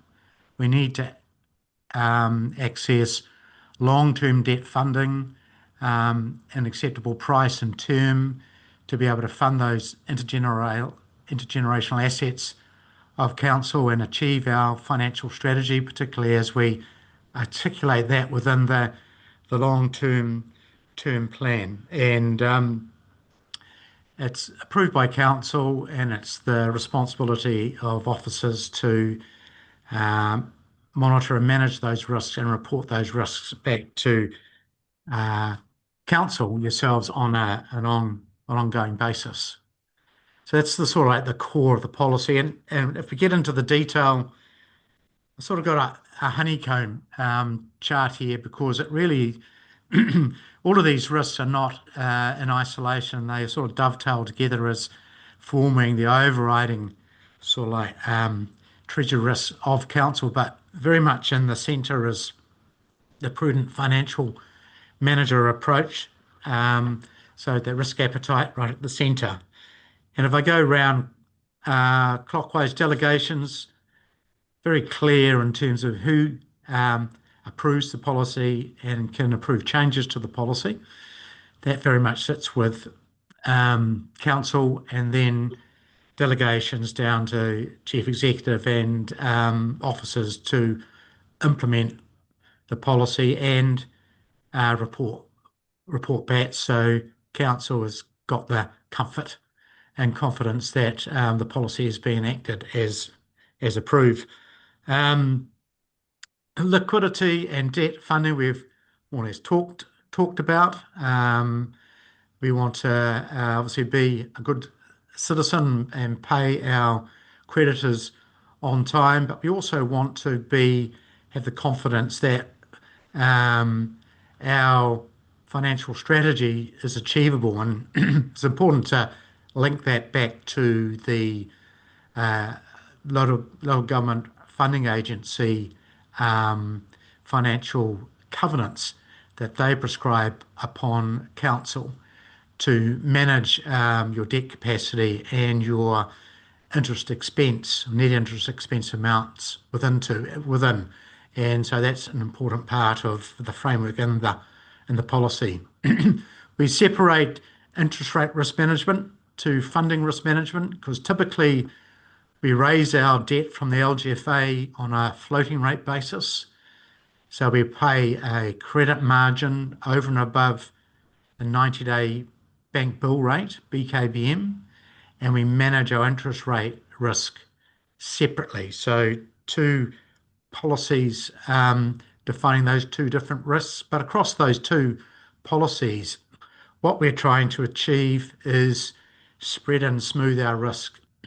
So we're trying to and are spreading those risks, so we don't have any concentration risk at any point in time, which would unduly disrupt the funding of council's business, and also unduly disrupt our underlying assumptions around planned and budgeted cost of funding and borrowing. And that's important, isn't it, as we articulate that within our long-term plan and obviously our annual plan.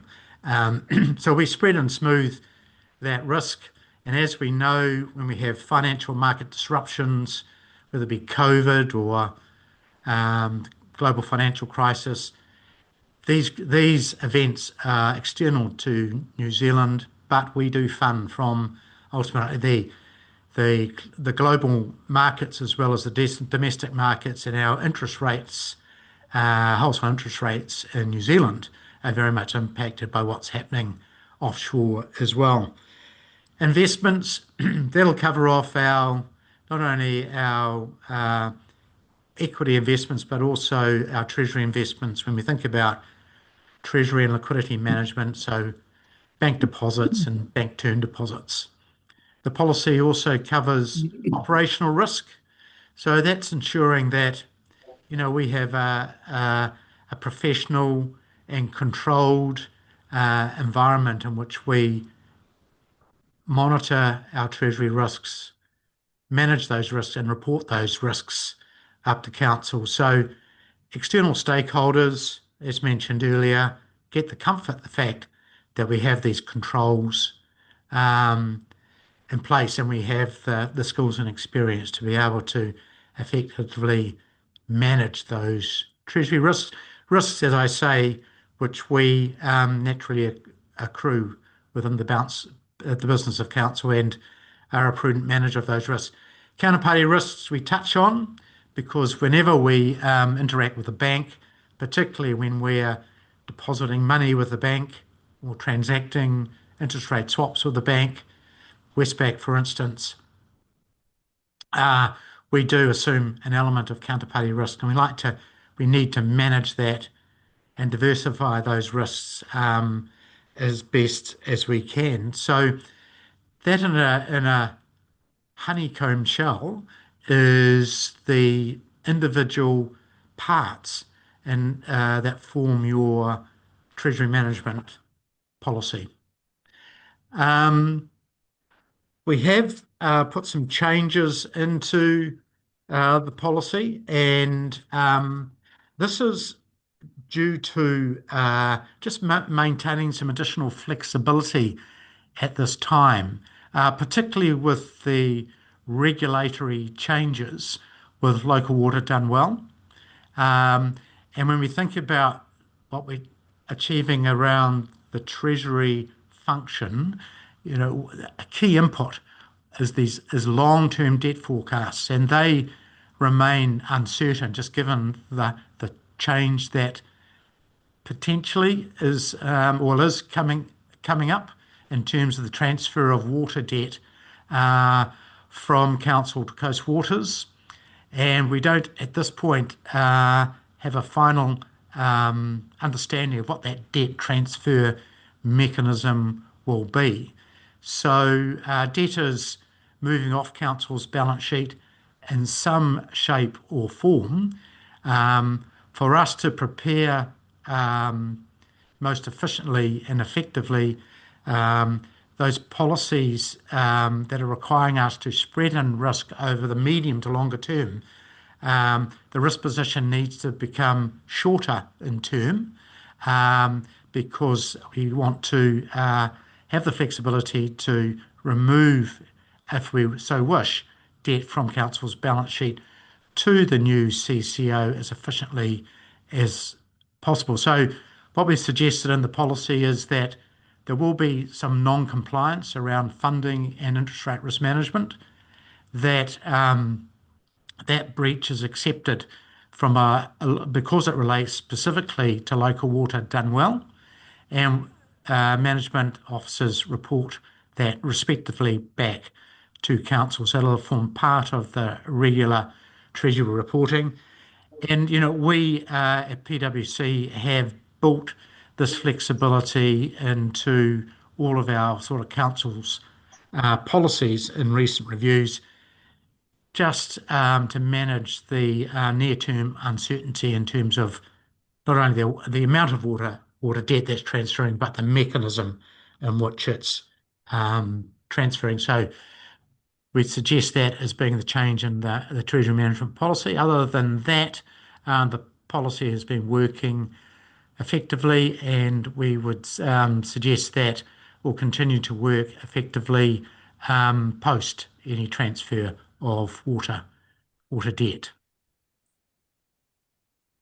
Happy to go on the other next slide, if we're comfortable doing that. When we think about the Treasury policy and we think about the risks that council has got, and we also think about the changes coming up in the sector, of course, there's much change. And this slide here just gives us a measure of the underlying wholesale interest rate risk that we at council have got, and just focusing on drawn debt and movement in wholesale interest rate risk. If we didn't have any of our interest rate risks managed and rates did go up by 1%, and we do see that movement in short-term interest rates in New Zealand, that's effectively based on that drawn debt amount, about 1.8, 1.9% increase on rates. So in an environment where we think about rates capping at 4%, it's a significant amount of interest rate risk, and it's one of the reasons why the policy is there to prudently identify this risk and have a risk framework around it, so we ensure that we don't subject ourselves to that degree or magnitude of wholesale interest rate risk. So we go to the debt forecasts. This is another just key input into the Treasury decisions that we make, is the medium-term outlook for our debt forecast. And I know that, again, it's up for discussion and review as you go into your LTP planning round. But council, as a intergenerational business thinking about future ratepayers as well as current, our approach to Treasury management is medium to longer term. And so changes in those debt forecasts will have an impact on the Treasury outcomes. So the more certainty and accuracy we have around that, the better it will be for those medium-term outcomes. And there is the flexibility within the policy for management to make adjustments to the debt forecast, not only for local water done well matters, but also for other uncertainties around, say, the delivery of the capital program. So I just wanted to note that as a key input into the policy. So I'll hand over to Raj to talk through funding and liquidity and interest rate risk management. Thanks, Brad. So I guess covering off diving into the funding and liquidity management policy, as Brett mentioned, we're trying to achieve a spreading and smoothing of debt maturities with the policy and avoid, I guess, our exposure to repricing risk at any given point in time, but also reducing the concentration of debt that we are also repricing at that time as well. So in order to do that, there's a forward view that we use in our PwC Treasury tools, which we'll show in the next slide. But I guess, the overall goal of this policy is to achieve that spreading and smoothing and reduce the risk, concentration and repricing risk there. It's also to ensure that we are compliant with the LGFA financial covenants and the policy limits that are stipulated in the Treasury policy document. So ensuring we have sufficient liquidity available at all times. And the policy kind of guides that. As Brett mentioned earlier, with the current uncertainty on the waters front in terms of the debt transfer mechanism and what option is selected, we currently have a shortened debt a term of the debt portfolio, so there's some potential non-compliance on that area, which I believe council's accepted, but in general the policy is trying to achieve that spreading and smoothing. Next point there around pre-funding is I guess the looking to refinance debt in advance of those upcoming debt maturities, and that's seen as good, prudent risk management. Raising that debt and ahead of that debt maturity, and reducing the risk of the disruption to funding markets. In terms of one example that pops to mind, it's crazy to think it's 6 years ago now, but COVID, when we were suddenly thrown into a lockdown and funding margins it did double, and it wasn't until there was some market intervention there that margins came lower. Now imagine if you're repricing your entire debt portfolio at that point in time when those margins spiked higher, that would essentially double your interest costs there. So the pre-funding seen as a good, prudent measure to kind of take some of that risk off the table and refinance some of that debt in advance, which you'll see that we've done in the next page. But I guess, looking to, I think I've covered off a bit of that. I guess the last point to cover off there is, we use a mix of bank and LGFA committed debt facilities there to as part of the portfolio. So if we go to the next slide there, just to talk through some of this visual. So on the left-hand side there, you can see the liquidity summary of so showing that the policy stipulates that we should have greater than 10% buffer, I guess, on top of our external debt level. So that's holding your committed available facilities plus liquid assets in above that 10% buffer. So in case of a rainy day, council have sufficient liquidity to meet obligations. In terms of the funding buckets, you can see in the bottom left there, we've got a 0 to 3 year period where it stipulates 15 to 60% of debt must mature within that period. You can see that currently we're a bit above that, and we've kind of explained the rationale behind why that is the case. And then so on, you've got the 3 to 7 year period, which has 25 to 85% of all debt maturing. So, the purpose of that is to achieve a bit of that spreading and smoothing, as we mentioned on the previous slide. And then visually, you can see that in the chart in the middle there, which shows, in the grey portion, the fixed rate debt, and the red being the floating rate notes that council currently hold. And you can see there is a bit of a spread there, but weighted more towards the short term currently, given the current situation. So just on that bottom chart, you can probably, I mean, you can probably see just on year one where you've got that -2 mil, that indicates pre-funding. So essentially 2 mil of the upcoming April 27 debt has already been refinanced. And as we get closer to the April maturity, the 15 April maturity in 27, we'd be looking to refinance a greater portion of that, just to avoid the risk of any movements in market pricing over that time. If we go to the next page,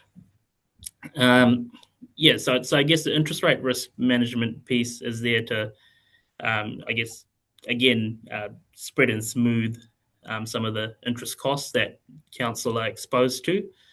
And so, having that interest rate risk management policy framework in place and enables the proactive management of that exposure.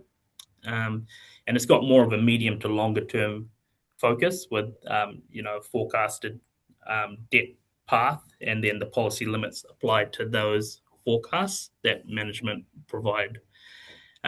So essentially what the policy is looking to do is trying to enable a bit of spreading and smoothing again of some of those interest costs. And with our tool that we use, we're able to project the position forward to see any non-compliance occurring and proactively manage that risk.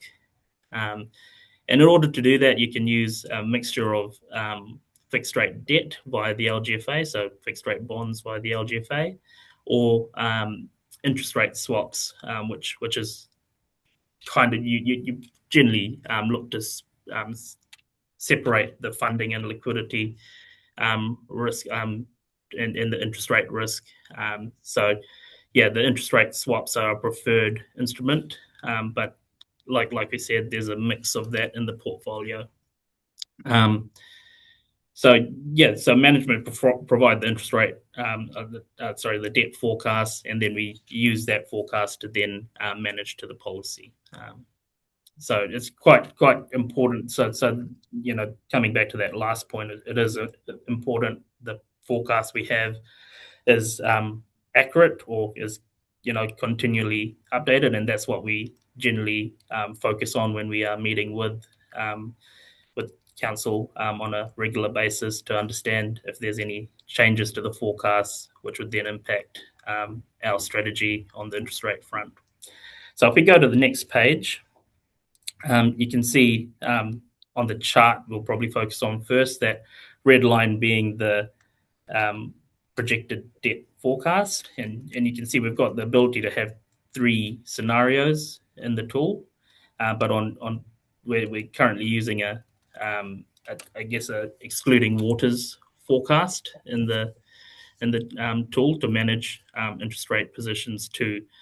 And you can see that that orange blob in between the 2 black lines there is the current level of fixing. So there's a good level of fixing in the near term, and we've identified that we need to do something out beyond year 5 to ensure ongoing compliance to the policy limits. So there is actually an outstanding strategy which we've recently sent through to council to manage that there. But yeah, I guess the policy on the left-hand side there shows the level of fixing relative to the policy limits, and that's taken on an average basis over the period there. So average level of fixing over the average forecast over that period. So I'll hand back over to you, Brett. Thank you. Thanks, Raj. If we just outline our role working with council, really we are the independent and trusted ongoing Treasury management advisor. So really partnering with council and supporting council's decisions around Treasury. So when we talk about Treasury, it's effective liquidity management, debt funding management, and interest rate risk management. So we provide ongoing insights around Treasury management to ensure that Council continues with best practice in mind, and also provide an outlook for rates, both what's happening in funding markets, what's happening in interest rate markets, to enhance the Treasury decisions and the timing of those decisions of those over time. So, but importantly, we're assisting Council in monitoring the actual and projected risk positions to policy, and assisting in the proactive management of those risks. And we are talking with Council,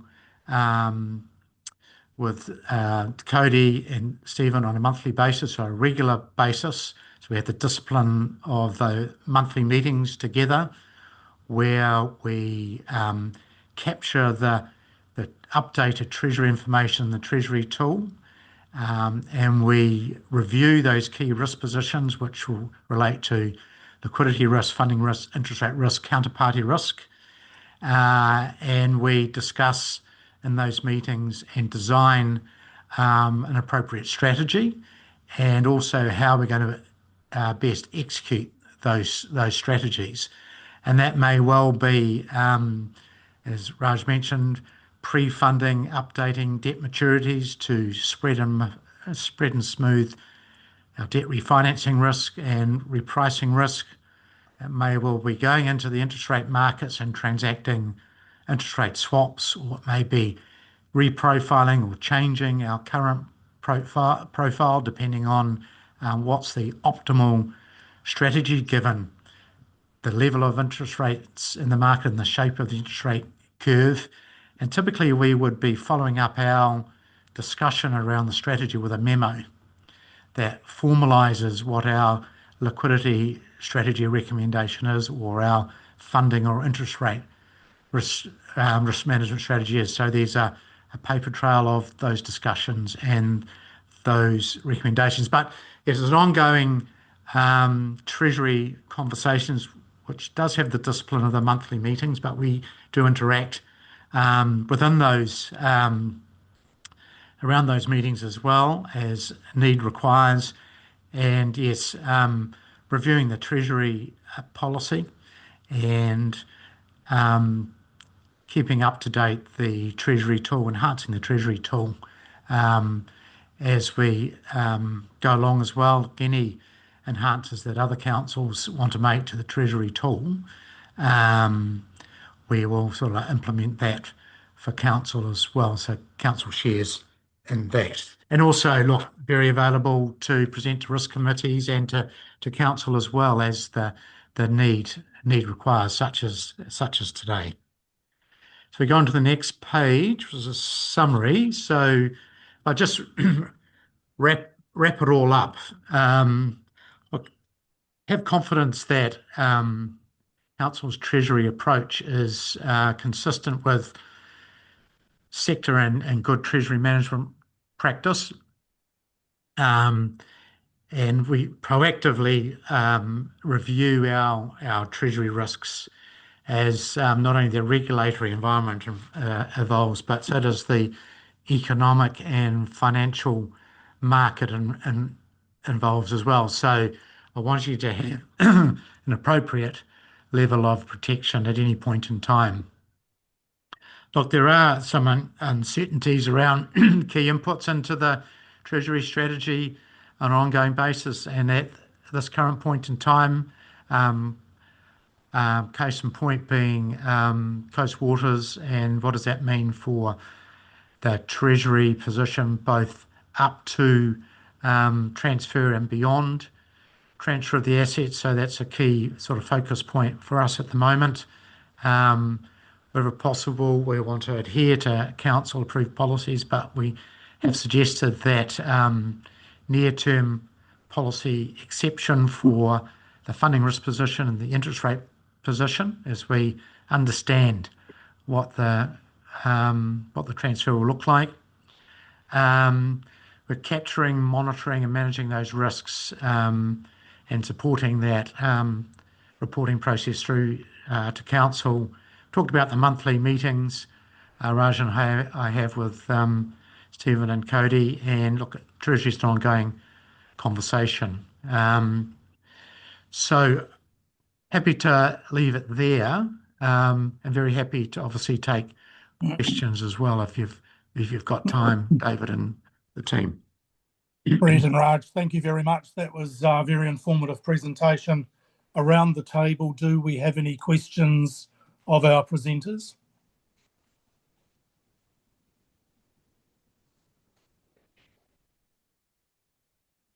There appear to be none. Might be Ewan, is it? No, Councillor Mackenzie has his hand up. Thank you very much. I've just come back on screen again. Councillor Mackenzie, proceed. Thank you, through the chair. To Brett and Raj, do you provide guidance to Stephen on paying down the debt? You know, it's all very well managing it, and I'm sure you do a great job there, but I think the interest of all the ratepayers is to get rid of it as quickly as possible.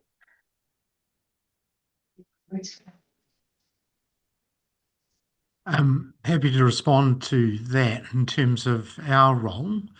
I suppose I would see that coming through the debt forecasts, and we're managing the Treasury risk position to those debt forecasts. So any decisions that sort of council has made to reduce debt over time, whether that be through the repayment of debt or having less debt funding over time, we would be responding to that, the council response to debt. I suppose with the debt instruments that we've got, they have got natural maturity dates. And if the debt forecasts are going up, the assumption would be that we're refinancing that debt. If that assumption within the debt forecast is that debt was going down, then yeah, it may well be that council at that time repays that debt from other resources it has, reserves, whether they be restricted reserves or unrestricted reserves that council has got at that time. Thank you, Brett. Just one further question. On one of your slides, you had the forecasted debts under the LTP going up quite substantially, but does that take into account the debt being offloaded for Coast Waters? Because surely the debt should be going down, not up. No, that was just an example slide for it would have been the LTP debt forecast going back a period of time. I think it was probably the 2024 LTP.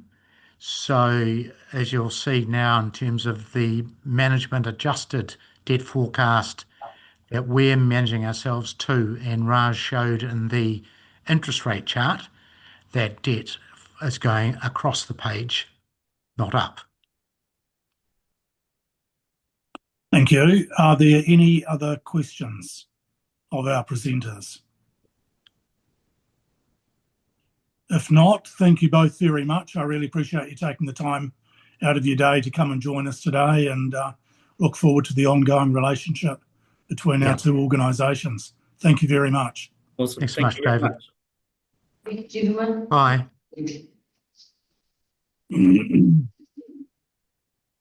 Councillors, can I now take you back to page number 116, which is the Treasury Management Policy that Stephen wants to talk to us about. Discussion will culminate in a recommendation, which is on page 118. The recommendation is that the report be received, that we adopt option 1, and it makes reference to sections 3.2.1, 3.2.3.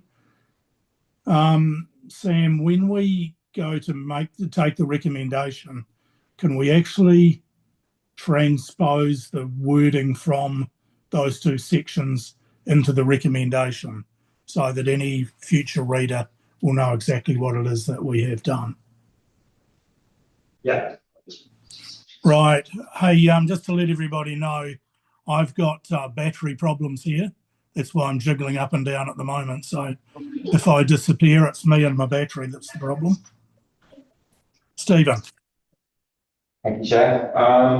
So just quickly to go back to your point, Councillor Mackenzie, as well, that the forecast I realised that we're actually included in there was LTP 25, which was pre-Three Waters. So the mayor will probably recall in previous councillors that when the LTP was done, the ruling was that waters had to be included. So that increase exactly was all water driven, so that's no longer relevant.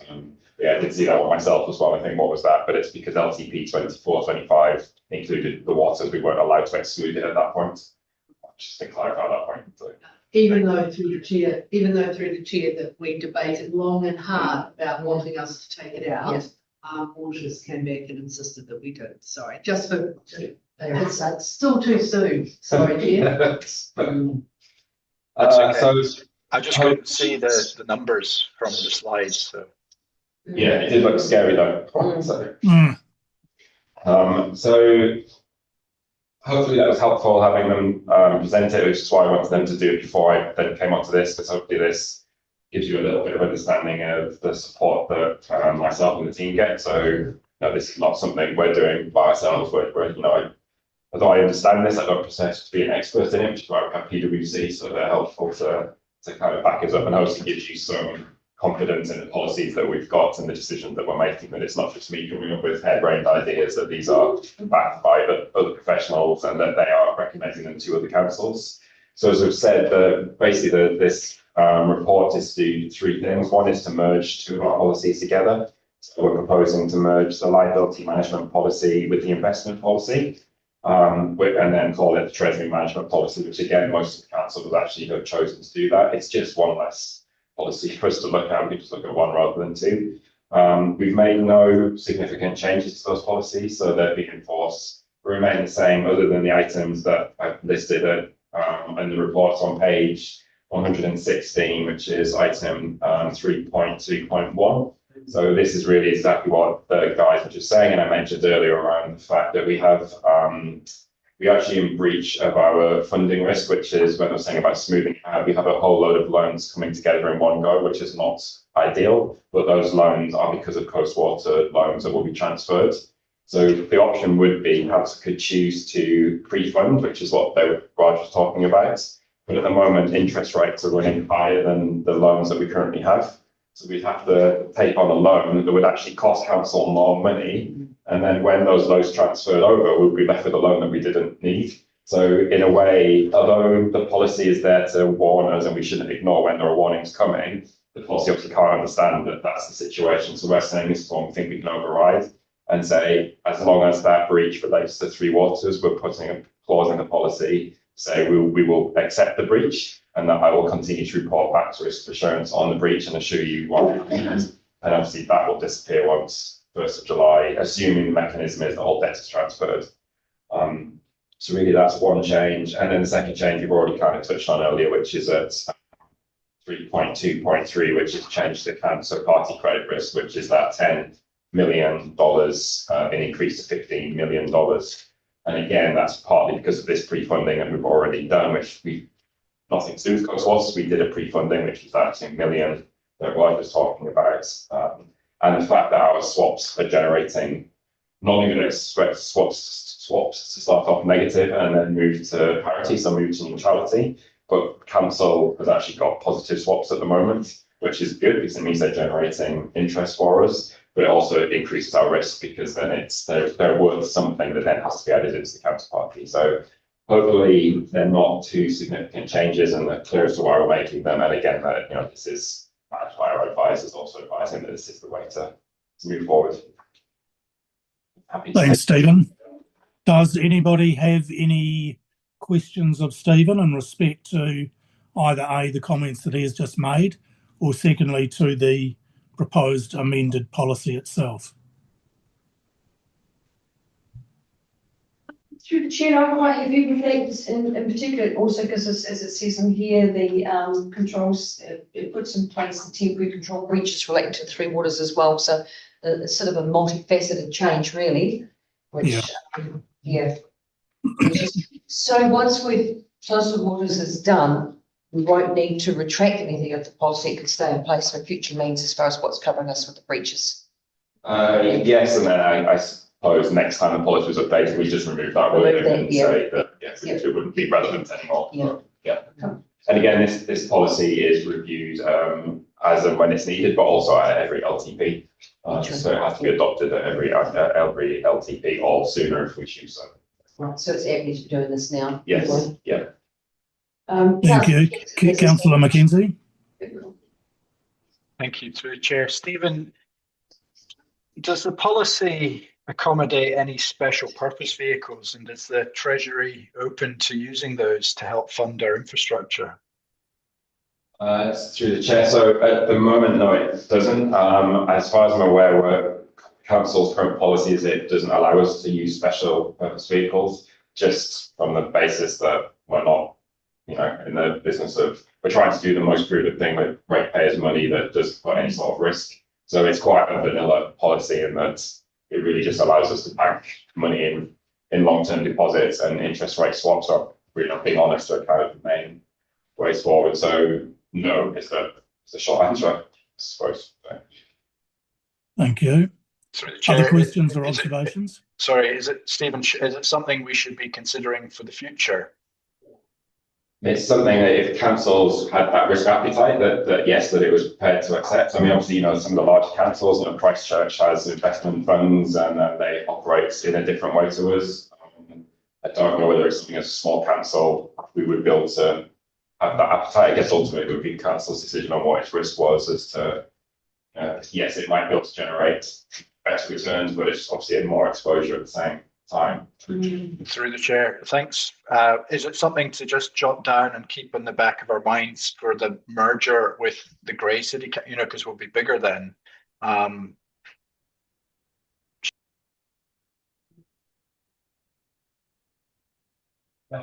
Makes sense to do that. That's, yeah, absolutely. Any other questions, Councillor Mackenzie? You're good? Any other questions from anybody? Of Stephen? If not, if we go to the recommendation. Councillor Martin. Councillor Martin, go for it. Stephen, if there's no pre-funding taken into account now, but that's assuming that all the debt will transfer to Coast Waters at the time. What if it doesn't? What do we need to hold?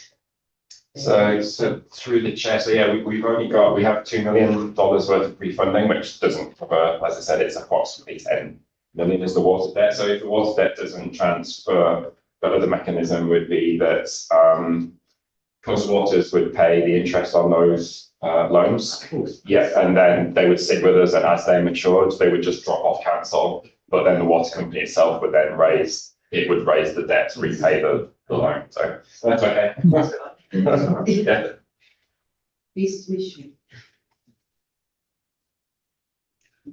Any other questions or comments?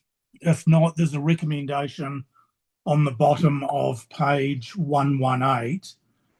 And as I said in part 8.2, what we will do is take the wording from sections 321 and 323 and incorporate those into the wording for the recommendations themselves. Do we have a mover for those recommendations?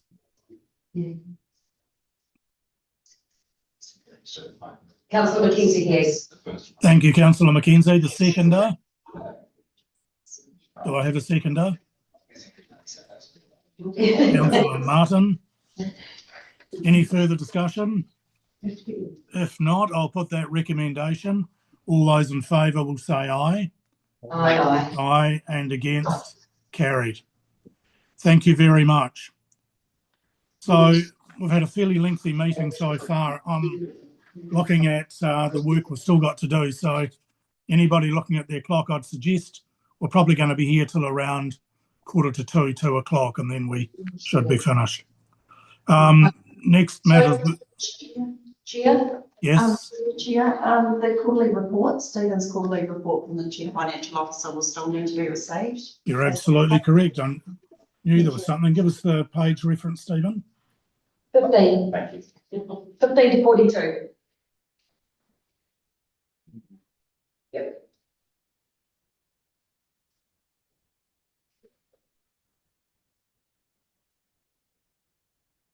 You know, you have those feelings occasionally. I'm missing something, but I can't remember what it is.